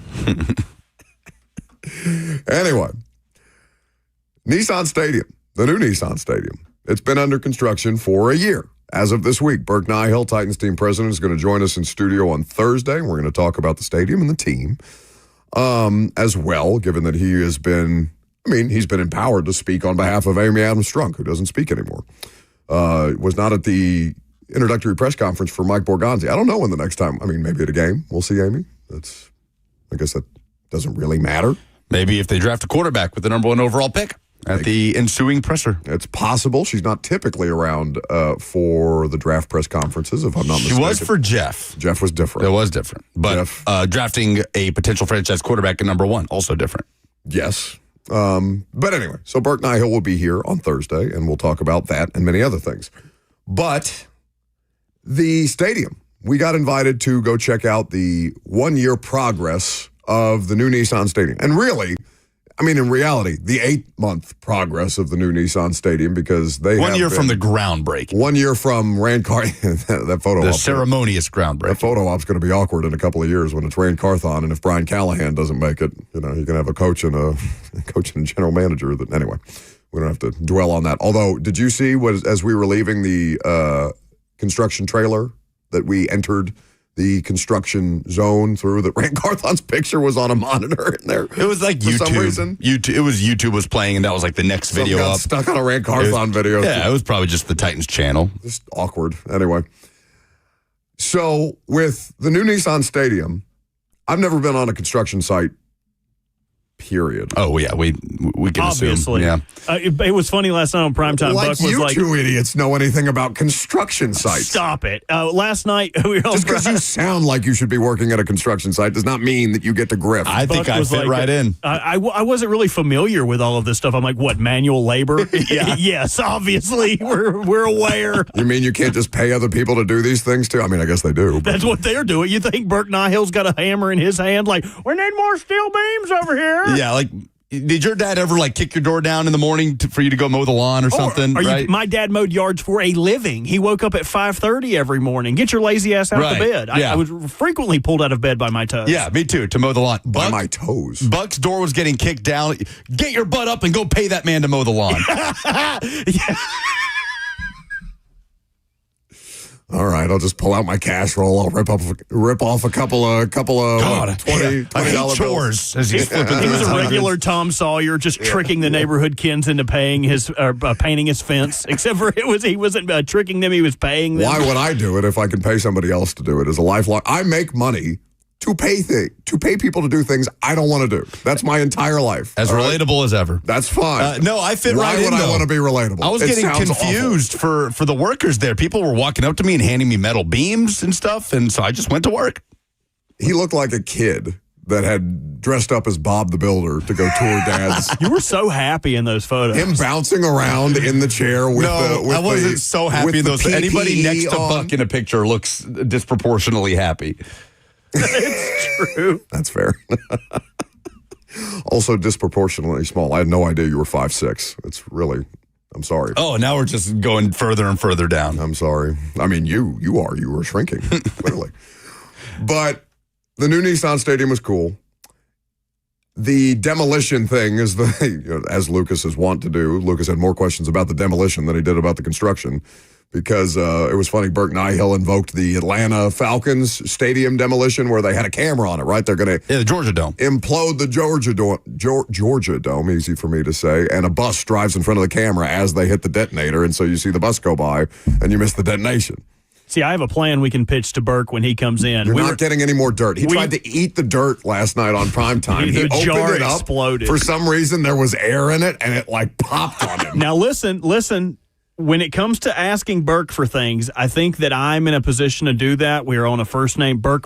We kind of get together a little bit Certainly like that. not me. So based on the last 6 months. For Lucas wants to be the demo guy, right? So we start the Lucas Bamzika petition, where you get to be the guy who I would like to push down the lever or whatever you would call it. And we do not invite people onto the radio show so you two can do things for free. Yeah, I would like there to be TNT written on the box. But no, there will not be a proper demolition. It will be gradual, right? I mean, they're literally just going to pick it apart. So if they plan to their plan, how much of this they actually accomplish, because what they also told us was this thing is on time, 100% on time, and 100% under budget, which, you say with a grain of salt, because what they have in place is called a guaranteed maximum price. So if they hit their maximum price, they cannot actually go over budget because they have negotiated that guaranteed maximum price. So in theory, they are under budget because their budget has wiggle room, for lack of a better term. But the fact that, and Rhett Bryan, I believe, asked this question yesterday. He was a part of our tour. They had, because of the drought conditions in Tennessee over the course of the summer and the fall, it's allowed them to work ahead of schedule. And expedited it. So, while rain is, as Luke Bryan says, a good thing, it is not conducive to construction sites, and it has allowed them to really get ahead of the Nissan Stadium construction. We were at the 200 level we saw the west side entrance, which will be the main entrance for Nissan Stadium, or the bones of it, essentially. And it was cool because they had the iPad there to show us the renderings and then the actual construction site to help us kind of envision what that's going to look like. And then we got taken up to the 200 level of Nissan Stadium to see the concrete. And right now it's just concrete. They're going to double basically the size or the height of this thing with the steel on top of the concrete. It's going to tower over the original Nissan Stadium when we're in that middle period where they haven't taken down the original stadium yet, and the new stadium is near the end of the road in terms of its completion. It's also, the field is at street level, so they didn't have to really do a lot of excavating, which I'm sure saved some time. But Nissan Stadium now, the field is below street level. I feel like most football stadiums that I've been to, the field is below street level. So it's just going to make it look that much bigger when they are literally starting from street level. Kent on YouTube says, "Don't let them hate, Buck. I'm a prior Navy Special Warfare, and I love paying people to do things I don't want to do. Christmas lights, pay for it. Clean house, pay for it. Car wash, pay for it." Yeah, but you weren't doing that in the Navy. I was going to say, I respect Kent because he's had to work hard. I'm just entitled. Yeah. I appreciate your support, Kent, and your service. Anyway, coming up next, the Titans and their most likely trade partner. You may know who it is. There's been some discussions ongoing. There are some reports out in the ether. We'll talk about it coming up next.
It is 12:01. Good afternoon from the 104.5 The Zone studios. I'm Lucas Panzica. The franchise tag deadline for NFL teams is this afternoon, 3 p.m. Central Time. All eyes are on the Minnesota Vikings, who reportedly do not plan on tagging quarterback Sam Darnold. The Bengals placed the tag on wide receiver T. Higgins for the second straight offseason. If he plays under the tag, he will make a fully guaranteed $26.2 million in 2025. In NFL news, Adam Schefter saying that the Rams are in the process of sending veteran offensive lineman Jonah Jackson to the Chicago Bears in exchange for a 2025 sixth-round pick. And the Dallas Cowboys reached an agreement on a 4-year deal with defensive tackle Osa Odigizua, a deal that includes $58 million guaranteed money and $80 million overall. Tonight, College Hoops, Vandy hosting Arkansas for senior night at Memorial Gym. Tip-off at 9 p.m. And the Preds road trip continues in Boston against the Bruins with puck drop at 6. For all your foundation repairs and waterproofing needs, visit USSTN.com. Breaking news at once on your home for the Titans and Vols. This is 104.5 The Zone.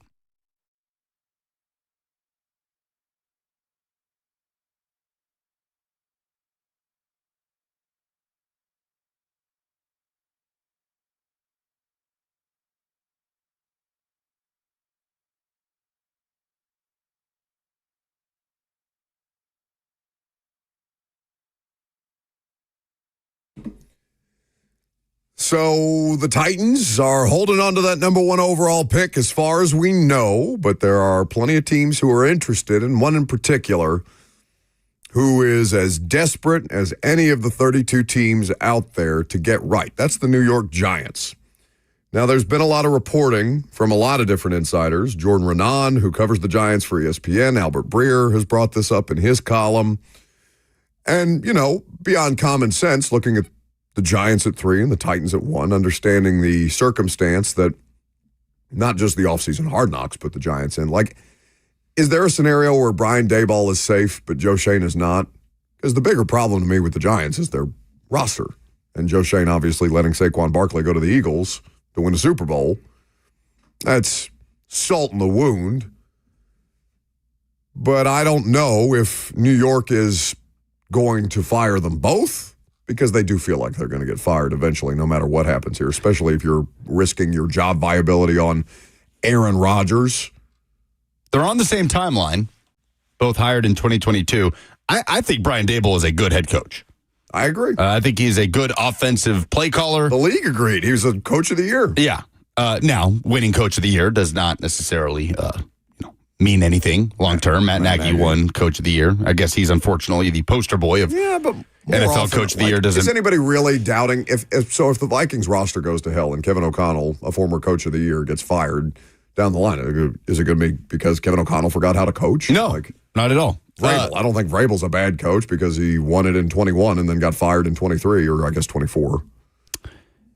Yeah, it'll be interesting. It depends how much of a priority the Mara family places on the timeline aspect of head coach and general manager. Even if Brian Daboll's a good coach and you feel like you can win with him down the road, I feel like the Giants would be at a point where a clean break would be best. So the Giants have already swung and missed once this offseason on a quarterback because they were interested in the services of Matt Stafford. Obviously, Matt Stafford was so disinterested in the New York Giants. And I don't know if that was the same with the Raiders, but the Giants are the less attractive landing spot of the three between the Rams, the Raiders, and the Giants, that he went back to the Rams for a lesser contract than the Giants or the Raiders were prepared to offer. And Rich Eisen spoke about what he heard at the Combine specific to Matt Stafford and the New York Giants that also has a role to play in the Titans' decision here. I heard the Giants and Raiders' interest in Matthew Stafford was quite real, and it was hairy at certain junctures last week. And I heard the Giants hit the number, and they hit the number for Stafford. And they not only hit the number for Stafford, I heard this again from multiple people. I heard they hit the number for Stafford, and they hit the trade comp too. Whoa. They were in. And I heard the Raiders were way in too on Stafford. And Stafford had the Giants even, they hired his brother-in-law, Chad Hall, on the coaching staff. And so they really made a run. So Giants hit the trade comp. They hit it. Hit the number, which was reported 90 to 100 million guaranteed. Whatever it was. So, I don't know what it was. I heard they hit it. Why didn't the deal get done? Because I think at the end of the day, the Stafford's like looking at the sun setting over the Pacific Ocean, and it's, well, you know, when it all comes down to it, it is the best spot for him. So the Giants swing and miss. Swing big and miss. They're desperate. How can that benefit the Tennessee Titans? Well, we knew they were desperate. This benefits the Tennessee Titans because they continue to be desperate. I don't think this proves anything we didn't already know. We knew the Giants were in impatient quarterback desperation mode, officially. Yeah. And the further that we get to, or the closer that we get, I guess, to the draft, the more that pressure amps up in a market like New York. What's your plan? What's your plan? How are you going to get the quarterback? Now you don't have the quarterback that you wanted. Are you going to do the Aaron Rodgers thing? Is that going to stop you from going up to get the quarterback? All these questions are still valid and still fair and will continue to swirl, if not in the media, in the head of John Mara, the owner who's already expressed impatience with this, but did not fire these two individuals, and specifically Joe Shane, the general manager there. Curtis on the F&M Bank chat says, aren't we desperate? I'm confused. To a degree, but with patience. One franchise is actively preaching patience. The other has actively preached impatience, quite literally. It's what, and you know, they can preach patience in Tennessee, and then you can look at their track record and be like, are you sure? Are you sure you're actually getting the thing that you've been promised here? And that's a fair, completely fair criticism. Yeah, the Titans are desperate. The Titans are in hell. The Titans are the worst team in football coming in out of 2024. Of course, they're desperate. But you're not the most desperate team right now because Mike Borgonzi didn't care about 3-14. He wasn't a part of it. It's his job to fix it. But he's been given some level of reassurance. Chad Brinker as well. I don't think Callahan. But, you know, organizationally, they have been given some level of assurance that they are going to get some time here. The Giants are publicly expressing their lack of interest in giving this thing more time because they've made mistakes like Daniel Jones's contract and letting Saquon Barkley go. And, you know, Evan Neal as a first-round draft pick is a nightmare. He's one of the worst offensive lines in football. You remember that Don LaGreca sound we played of him yelling at Evan Neal for calling fans hamburger flippers and things like that? Oh, yeah. Such good audio. To Robert's point earlier, the Browns, sitting right there at 2, we've been operating under the assumption that they're going to take a quarterback. Adam Schefter said that it's the thing he is most confident about in this draft. Worth noting, Schefter said that before the Combine and over 2 months before the draft starts in Green Bay. So this Myles Garrett situation can affect the Titans on how it relates to the Browns and what they do with the number 2 overall pick. It would probably make sense for the Browns to not make any moves on this Myles Garrett thing for a while, right? I believe them when they say that they want Myles Garrett to be a Brown. They want to fix this thing with him. But what does that look like if they draft Abdul Carter, or if that's what the buzz is, that the Browns are thinking of drafting Abdul Carter at number 2 overall? They get the best player in the draft at 2, they'd be happy. I mean, theoretically, you pair him with Myles Garrett. Yeah, that'd be pretty freaky. They don't have Zadarius Smith anymore. He went to the Lions via trade. After Aiden Hutchinson got hurt. Yeah, they're. I mean, I know people are saying, well, the Browns roster is ready. It just needs a quarterback. Nah, that's kind of depreciated over time. But if we were under that assumption that they were going to take a quarterback at number 2 overall, all that would do is increase the sense of urgency for the Giants, that their only shot to get a quarterback in this position would be to go up to 1. So how much could the Titans lean into that? It's a short distance going up from 3 to 1, but that's your best bet. I'd want more than just a second and a third. Like, I know you're only moving up 2 spots, but if you're moving up 2 spots to get your franchise quarterback, then I'm going to need something pretty good in return. It needs to involve number 3, obviously, a second or a third, and a 2026 first. I was going to say, to me, if you're coming up to take my spot to get your franchise quarterback, there better be a first-round pick involved. Yes. So I would say this year's first and next year's first, and either a second-round pick, preferable, or a third-round pick because you don't have one. And it's still a high third-round pick because the Giants are also terrible, and picking at the top of each round. So I am of the opinion that you don't do a deal just for the sake of doing a deal, even though my preference is trade. My preference is the best possible deal that gives you the most ammo to reload your roster, even at the expense of Cam Ward, who I like. Because if they are, Lucas, I've said this because you pushed back on it a little bit and said, well, what do you mean you want Cam Ward? If they stick and pick, it's quarterback to me. Yeah, I agree with that. That would make the most sense. That is my preferred. That would be my preferred scenario if this plays out. My preferred scenario is get the most amount of draft capital and trade. Trade no lower than 3, because 3 still gives you the opportunity to get a game-changing player plus whatever you get in that draft. But if you're stuck at 1, take the quarterback. Worst case Take the best quarterback. Would be to stick at 1 and not take a quarterback, right? And get either one of the 2 guys that you could have gotten at number 3. I'm not going to be like super pissed at them if they take Abdul Carter. I would probably not love the Travis Hunter thing at 1 of 1. Even though I understand he is the only player in this that fits the bill of generational. So, like I said, between free agency and can I call it a convoluted draft class? Convoluted at the top. I think it's pretty clear what this draft class is. It's offensive line depth and defensive line depth. It's questionable quarterback. I mean, it's a quarterback and then questionable quarterbacks after the quarterback. And it's a player that none of us have really ever seen before in Travis Hunter. Coming up next, we can talk about best-case Titans quarterback scenarios, because Sam Darnold not being tagged means that he's officially in play for a team like Tennessee. And I happen to know that the Titans, at least some people in the Titans organization, would be absolutely fine with the idea of Sam Darnold, but we have options to discuss. And there is some breaking news in the NFL to get to. I'm Buck Rising. It's 104.5 The Zone.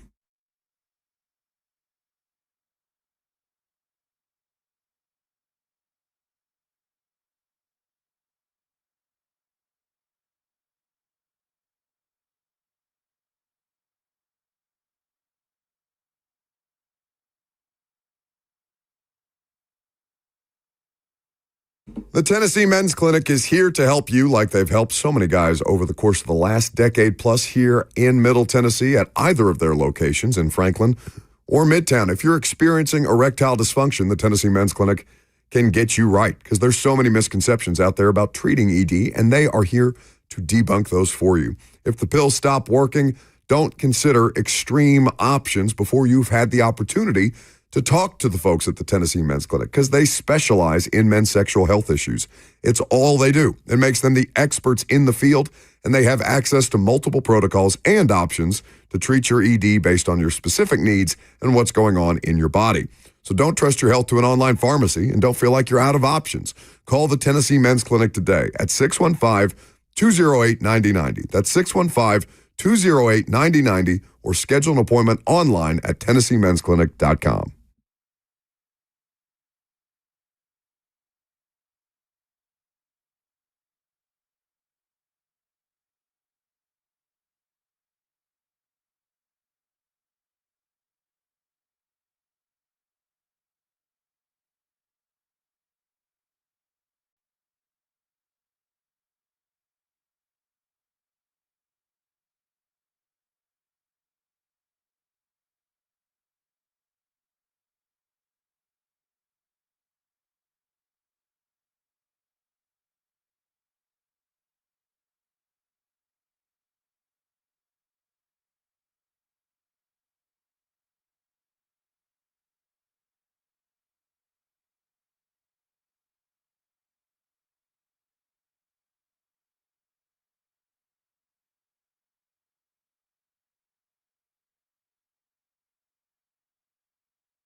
Welcome back to the show. We are fueled by Hattie B's Hot Chicken. You want to hit the Laser Light Show? Is it worth it? Oh, I guess not. Not worth the Laser Light Show, you say. Okay. We do have breaking NFL news. You want to read the news? Yeah, I don't know if it's worth it because we talked about this very much being a possibility yesterday. The Jets are releasing wide receiver Devante Adams. They will save nearly $30 million in salary cap space by doing so. We knew yesterday that they were looking to move him, and if they were not able to trade him, that they would release him. And I don't even know if it took 24 hours for us to get the news that they are going to release him, and he will be a free agent in 8 days. He made about $11 million last year with the Jets. And they gave him, I'm trying to find the contract terms. So, yeah, I don't have his contract in front of me. It's not a 5-year deal. Surely it's not a 5-year, $140 million deal from New York last year? That's crazy. Well, I think it's the deal he had with the Raiders. With the Raiders. So they acquired him from the Raiders, acquiring his contract, and that is the holdover from the initial. That he signed in 2020. Yeah, remember, he signed that massive deal with Vegas. Okay, so they just took on the full freight of the contract. And he made about 8% of what he could have made, 8.3% of that contract in New York. Got it. And despite his age, was still pretty consistent last year. Productive. We talked about 85 receptions, 1,063 yards, 8 touchdowns for the Jets who, that's 800 of that, I believe, was with the Jets. 200 and some odd were with the Raiders. Yeah, that's for the whole season you're reading. He had 7 touchdowns with the Jets in 11 games. I feel like I'm telling my grandpa how to program a VCR. No, it's fine. I've got it now. 11. You hit eject. A program of VCR? Make sure you rewind that tape, Grandpa. You're never going to be able to references it. What's the last movie you watched on a VCR? Never-ending Story.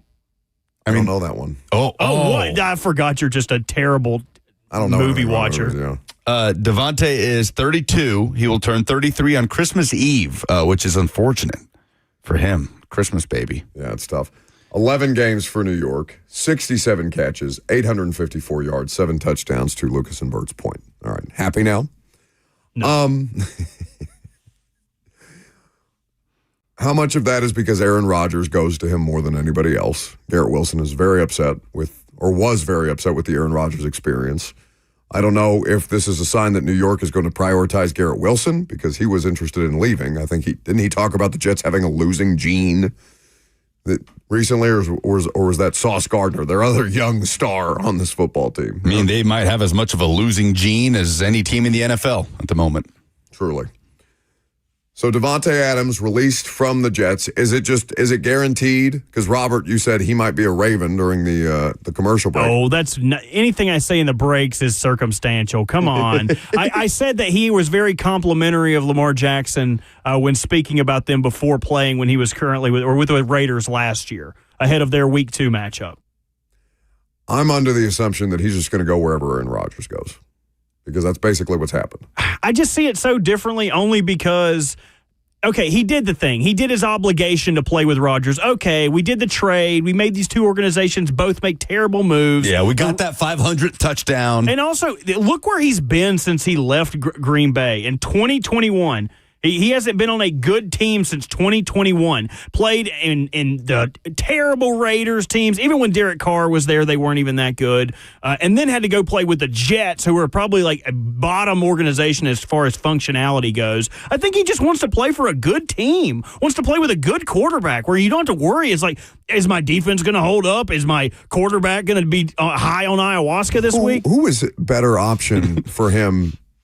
Maybe you guys can't answer this question, but I'm trying to think what teams would he have been able to go to because he prioritized Derek Carr. Right. Yeah, they're and that was also a trade. That was also a tag and trade situation, right. I believe. So then he wouldn't have been able to prioritize anybody because, like Lucas noted, they were college teammates. Now I would put him on the 2024 or 2023 DeAndre Hopkins tour, where it's like, are you a Super Bowl contender? I will play for you for less money. And the wide receiver needy teams, the market for Devante Adams from wide receiver needy teams will be much better than the market for Aaron Rodgers for QB needy teams. When the discussion around Rodgers is who's going to want him, somebody's going to want Devante Adams. I know he's aging. He's on the wrong side of 30, but he's a free agent. You're not inheriting any sort of contract. Somebody's going to sign Devante Adams that needs receiver help. He's going to get a better deal than Hopkins did, though, right? Hop was 2 years, 26 here. We're assuming that Devante Adams. I assume he will, because he will be coming off a more productive. Like if he got 2 season. years, 26 from like the Chiefs. Yeah, I think it would matter about landing position, wherever he lands at in their salary cap, how much they can put into wide receiver. Because at this point, he's kind of a luxury piece. He's not going to come in and be your number one receiver, although he showed he could do it last year. You wouldn't want to hope that Devante Adams is your number one receiving threat, right? He would come in to complement a Super Bowl or a playoff-ready team in that kind of role. How badly do you want him on I was going to say, your Ravens? Doesn't it kind of make sense for the Ravens? They have so little money. How much money matters to him will be what do you need? The major factor. What do the Ravens need? What do you need? He's reaching into his pocket. Yeah, what do you need? How much money do you want? I meant the Ravens on the roster, you idiots. I think the first boulder in their way of grabbing the golden skull that is the Indiana Jones free agency experience would be Ronnie Stanley for the Ravens. If they can get the Ronnie Stanley rock rolling, then they would be able to, do we restructure Lamar? Do we trade Mark Andrews? Do we, there's a bunch of different cap gymnastics they could do to find cap space. Now, Baltimore has never been one to wage their entire future and levy it for success this season and sacrifice it for future seasons. So it could work out. Yeah, but they got a window, man. I'm shrugging here for the radio audience. I get it, but that's just not their MO. I think they can build a competent enough team without pushing things to the limit, which has been a major gripe from a lot of Ravens fans. Like, yes, we're in a window. They should try to be good.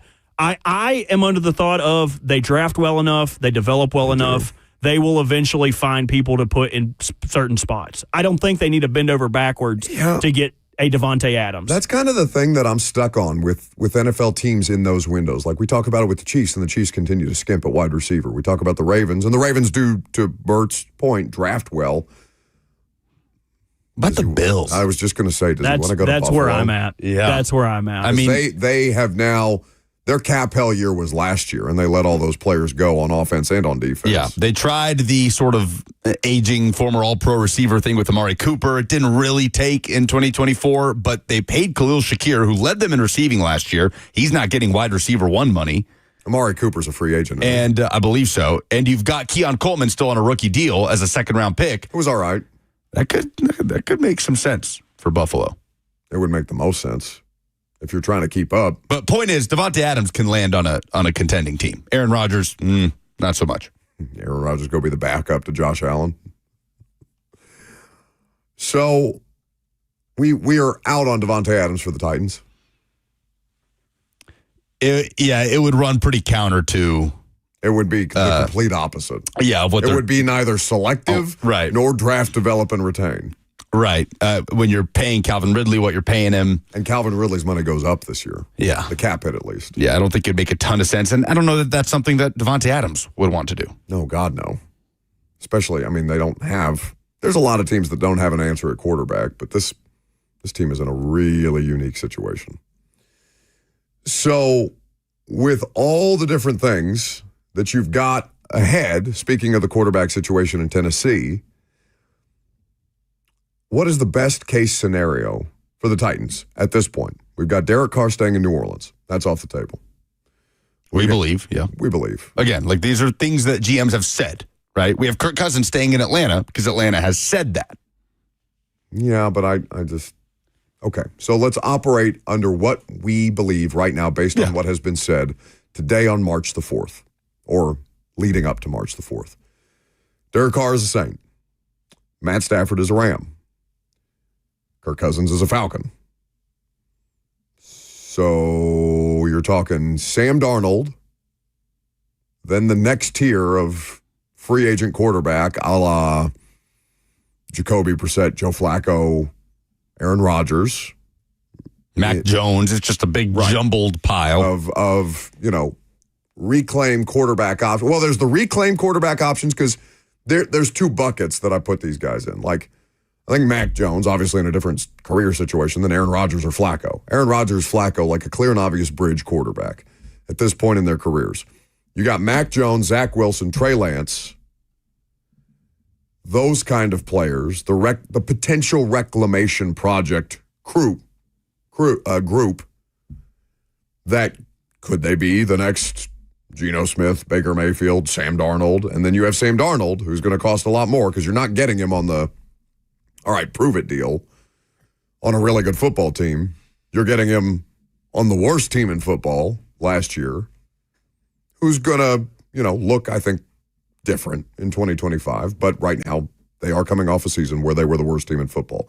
So Sam Darnold, for a lot more money, coming to a much lesser team,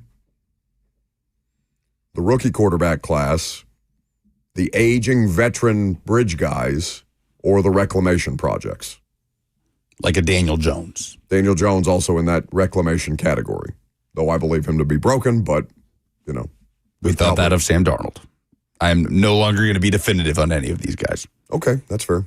Especially when they're coming from broken organizations. Something I'd like to dive into. into. Except Will Levis, because Lucas hates him. Tomorrow, of this free agent quarterback group, who could have a Geno Smith, Sam Darnold resurgence? Who would you believe in most Zach Wilson to bounce back? Oddly enough, I agree with you. I think a year under Sean Payton, the former number 2 overall pick, that just didn't disappear, right? Like, that talent is still there. It's just New York is a horrible place for you to go through that kind of experience. Ask Daniel Jones. I think that he has less of the baggage that Daniel Jones has. If I'm not mistaken, he's younger than Daniel Jones. So, Zach Wilson, to me, and I've also talked to some people in the Titans building that brought up his name as options, right? Like, there are options. There's no one-size-fits-all solution to what their problem is. They have to have plan A, plan B, plan C, plan D. Zach Wilson would be the most comfortable, or the reclamation project I'm most comfortable with. Even as I have watched him, I have covered games he has played against the Titans. I have seen him look awful. I've seen him beat the Titans, too. But what was that, 2022, the Corey Davis game? 2021? The thing about reclamation projects is the reclamation typically happens in a very stable situation. And this is not a stable situation. So I struggle with the reclamation project that this is going to be what revives Daniel Jones' career or Zach Wilson's career. To me, it's between stabilizing force, veteran option, or number 1 overall pick at quarterback. And theoretically, you could do both. You could do both. Best case scenario to me is you fall in love with Cam Ward. That to me, that's best case scenario. You don't think we'd know that by now? I don't think they'd want us to know by now. Sure, but those things get out. Like, Jacksonville was going to take Trevor Lawrence the whole way through. New York was going to take Zach Wilson the whole way through. It's so different, though. It's so different. The Trevor Lawrence thing is so different. We would eventually hear it, though, because whether they agree with that or don't agree with that, that would drive the asking price up for anyone to come up. Yeah. You know what? We were going to trade this pick, but I actually think this dude could be DeBella DeBall, and I don't think I'm willing to come off of this number 1 pick. Well, what if we gave you another first next year? Would you do it then? You know what I mean? You can kind of drum up business by lying. That's how I got rid of my ex-girlfriend in high school. Oh, she's the best kisser I've ever kissed. You know how many guys came up to kiss her? Didn't have to talk to her anymore. Yeah, I miss her. Drive up that stock. God. Who is coming to you for your secondhand makeout advice? Nobody now. I was like, good luck Chuck with her. I think she married that guy. What a great movie. And yeah, it's an underrated movie. So what's your best case scenario then?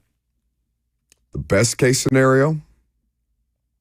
Best case scenario, let's be clear, is Titans draft Cam Ward and he hits, right? So in terms of right now, best case scenario right now, not taking into account, best case scenario results. To me, and I think that there's a couple of quarterbacks, veteran quarterbacks, that could fit this classification. But the best case scenario to me would be to sign a veteran quarterback in free agency that you would be comfortable giving a couple of starts to. Draft Cam Ward and let him sit. I'm into that. What's your worst case? Sam Darnold at $40 million plus. Sam Darnold's your worst case scenario. I want nothing to do with that. I very much disagree with Sam Darnold being the worst case scenario. What's the worst case scenario then? Jacoby Brissett? Well, yeah. Jacoby Brissett and a drafted quarterback day 2. But even that, Lucas, like, or just you're not attached to that long term. Sam Darnold is going to come here if he comes here. That's the thing. I think the Titans want a multi-year solution at quarterback one way or another, whether it's drafted at the top of the draft or like a Sam Darnold. I don't know that definitively. I think Brian Callahan would like that. Oh, certainly Brian Callahan would like that. How easy would it be if the Titans brought in Jacoby Brissett for a year and said, we're going to punt on the quarterback thing to next year, figure it out then, and fill out this roster and just bring in kind of a veteran to hold things down, and it's a Jacoby Brissett, a Mac Jones, and things go poorly, it's very easy to move on from your coach at that point when he's not tied to a young quarterback. So absolutely, that's what Brian Callahan would prefer, you would imagine. So it's a different conversation between the front office and the coach, because the coach has, the clock is running out faster on the coach than it is on the front office. Sure, but in my mind, the only path towards trading back, picking up more assets to fill out the roster while having stable quarterback play is the Sam Darnold route. And to me, we talk about them being selective in free agency. Do you think that would be being selective in free agency? Darnold? Yeah, because I think it's the definition of being selective in free agency. Depending on what the price is. Sure, absolutely. But instead of throwing out cash at the best receiver on the market, at the best center on the market, the way the Titans did last year, this would be, probably having to spend a big chunk of change, but on the most important position in sports. Who's probably like the 10th best free agent. For someone who did something last year that no quarterback in the Titans era has ever done. I think that's more in the vein of what they're trying to avoid. And as a front office. Your view of Sam Darnold came to a screeching halt at the end of the season, right? Seeing what he did in the biggest moment against... No, my view of Sam Darnold came to a screeching halt after I watched him in the first Rams game where Christian Darrisaw got hurt. And I saw that he was completely inoperable with an offensive line that was playing a backup left tackle. He played good football after Christian Darrisaw got hurt. He didn't just go down the drain after that. We talked to people. I talked to Cosell weekly about it. But the shine off Sam Darnold came off when his left tackle got, to me, because I watched that. That was a primetime game, wasn't it? Vikings-Rams? I think it was a Sunday night football or something like that. Darrisaw gets hurt. The Vikings can't do anything in that game offensively.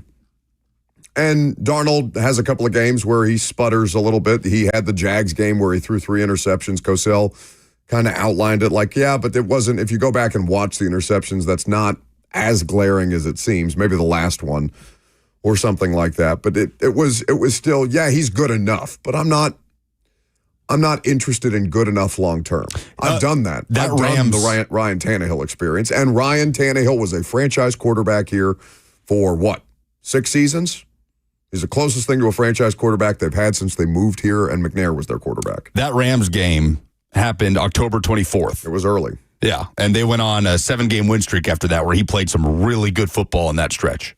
Some really good football. When I saw, because I'm thinking about the Titans' offensive line situation, when I saw him have to adapt to a backup offensive line situation, I was not impressed. Okay, yes. And then they went and got Cam Robinson, and the offensive line still wasn't great, and he played some excellent football down the stretch. Did they go into scramble mode? The worst defense in football, the Detroit Lions, at the end of the year, where he imploded. Yes, he imploded at the end of the year and in the playoffs when the stakes were at their highest. Games of the season. Yes. I just want the Titans to get back to the playoffs.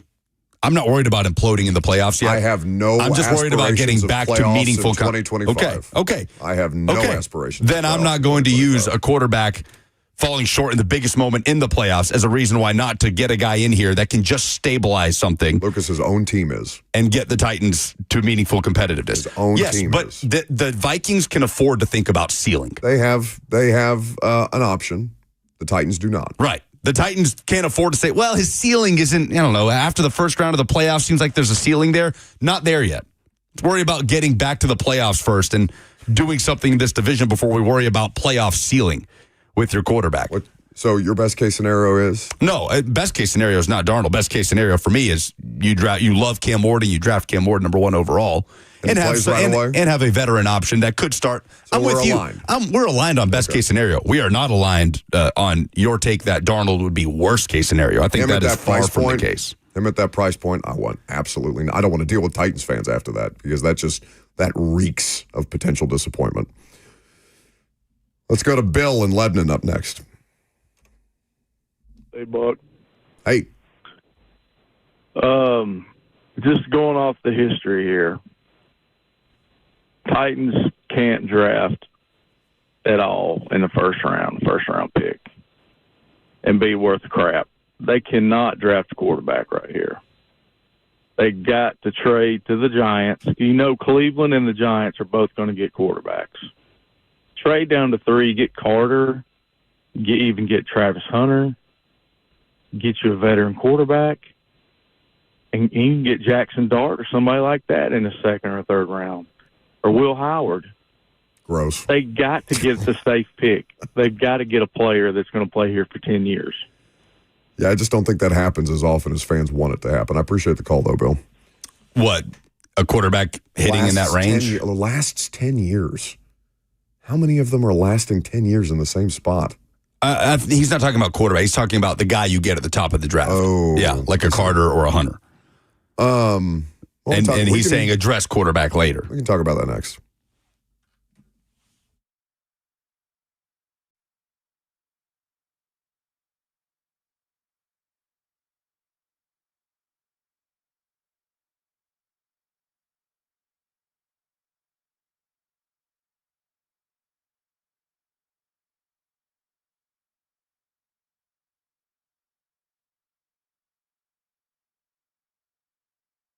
Will I have enough money when I retire? When should I start to draw from Social Security? If these questions keep you up at night, let me introduce you to the team that's there to keep you on the right track and guide you through it. That's Trajan Wealth, Trajan Wealth, not just any financial firm. They're your partners in securing your financial future. And Trajan Wealth is more than just a fiduciary firm. They are a family-owned, veteran-led team that puts your needs first. So let their decades of experience specializing in retirement planning and wealth management work for you. Trajan Wealth offers free consultations to help you develop your plan and your peace of mind. So call them today. Don't wait at 615-270-5000. That's 615-270-5000, or visit them online at TrajanWealth.com. Advisory services offered through Trajan Wealth, LLC, an SEC-registered investment advisor. This is a paid advertisement.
Welcome back to the show. We are fueled by Hattie B's Hot Chicken.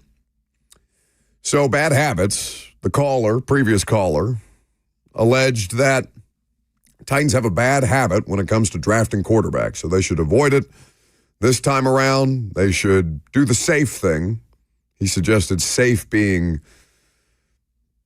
potentially involving somebody like Jackson Dart in the second round. I think he also mentioned the third, but they don't have a third-round pick as we sit here today. But taking a better player or a player that he believes to be better instead of a quarterback that comes with variance because he doesn't trust the Titans to draft a quarterback. Now, that ignores that this is a new general manager and a very new front office structure. A lot of the same scouting stuff in place, but, once we get through the draft, I'd anticipate some level of change there too. Should, as the caller suggested, the Titans avoid drafting a quarterback because, in his words, they can't draft them? Because that seems a little bit too much of a blanket statement to me. Yeah, it's fine to have that opinion that you believe they should trade back and take someone who you think is the best player in the draft, acquire draft picks, all those things. That is my opinion. Yeah, no, the reasoning should not be because the franchise has not had success with quarterbacks at the top of the draft. Too many things turn over year to make blanket statements that way. But I get what he's saying. As far as like Jackson Dart in the second, or something like that. I don't know. Is Jackson Dart a second-round pick? I don't know. We'll see. Seems like he is creeping up on Shedeur. Yeah, but is he? I don't believe. I don't know. I don't really believe that. I'm not dismissing anything on March 4th. Okay, all right, like a year ago, March 4th, 2024. Yeah, Bo Nix, top 12 pick. We would have laughed. Yes. So I'm not going to sit here. You would have laughed if I said Michael Penix today. You were pissed. That's as mad as I've ever seen you after a Michael draft. Penix in the top 10. Other than drafting Will Levis. That was as mad as ever. Laughable at the time. Lucas always has this face when he doesn't do this to you because he doesn't mind calling you stupid to your face. But when I say something he doesn't agree with, he kind of does this chuckle. And I remember us talking the night. half smile? Yes. I've seen him do that to you specifically. Yes. And the night after the draft, I was like, yeah, but they can get out of this Kirk Cousins deal. Like, what if he's the quarter? He was like, yeah. I just remember Lucas giving me that look, and I was like, he thinks I'm a bleeping idiot. You gave away the game. Oh. Too expressive of a face. Yeah. But I respect you, Robert. So I'll take that. Matthew Berry put out a very interesting 25 things that most interesting things he heard at the Combine as we're talking about the Titans and the Sam Darnold stuff. That was number 7 for him. He says, the Darnold stuff is odd, as one source said to him. Something weird is going on. It's all over the place. He's heard a bunch of different things.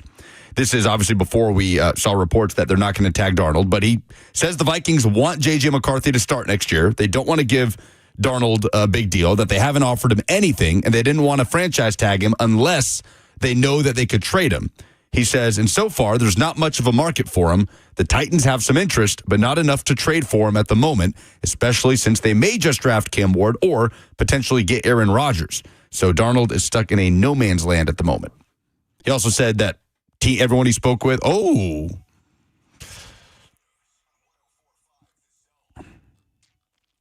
That felt dirty to do it to you. Buck just thought it would be funny if I did. A little bit of breaking news. Cowboys with a little bit of... This was worthy of the Laser Light Show, but Devante Adams wasn't. Yeah, it is because of what it means is coming next. Okay, I got you. The Cowboys restructuring the contract of CeeDee Lamb, creating $20 million in salary cap space in addition to what they already had. That is not their amount of space. They have more. They have $20 million in addition to their cap space. So why that is relevant is because that's Micah Parsons' contract coming. Mm-hmm. So they get CeeDee Lamb's deal done. They restructure CeeDee Lamb's deal. What is Dak Prescott's cap hit right now? They don't do big a lot. As hell. They don't restructure a lot. And Dak is just, it's criminal what Dak counts against the cap, I think, in 2025, if I'm not mistaken. Bert will give me maybe a specific number. But Micah Parsons, I was watching NFL Live the other day.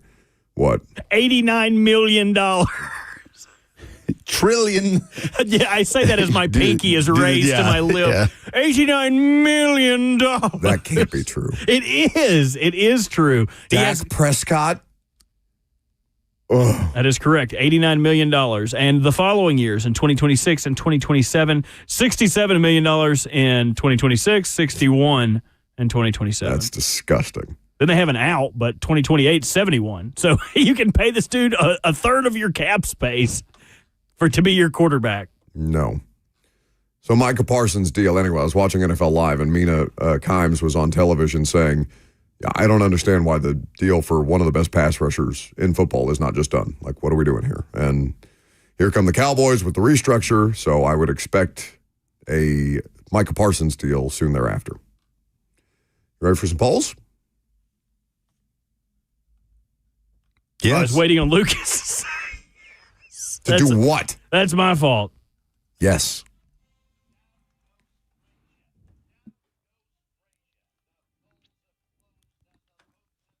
I don't even think Jackson ever had that long of a delay.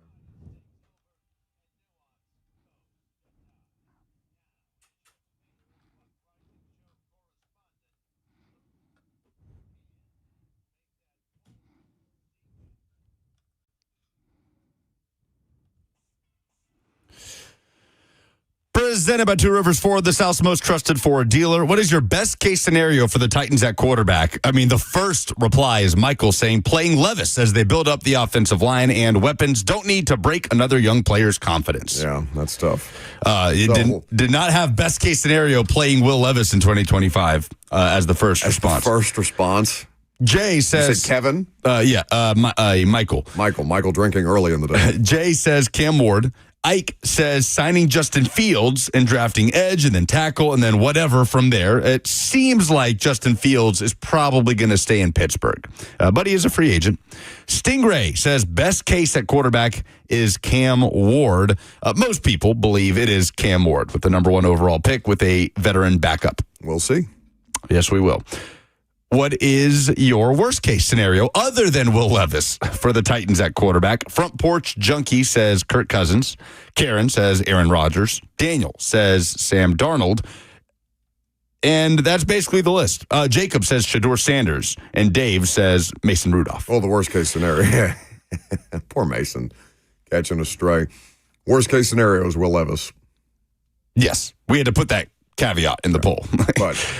What is more likely for Shedeur Sanders, that he's drafted in the top 10 or that he falls out of the first round? 71.4% say it's more likely he's drafted top 10. I agree. Yeah, it's more likely. Yeah. For sure. But it doesn't seem that likely. By the way, to the Matthew Berry Combine takeaways on NBC, he said that people love Cam Ward. He spoke with multiple teams that loved their meetings with him, and he got the exact opposite read on Shedeur Sanders.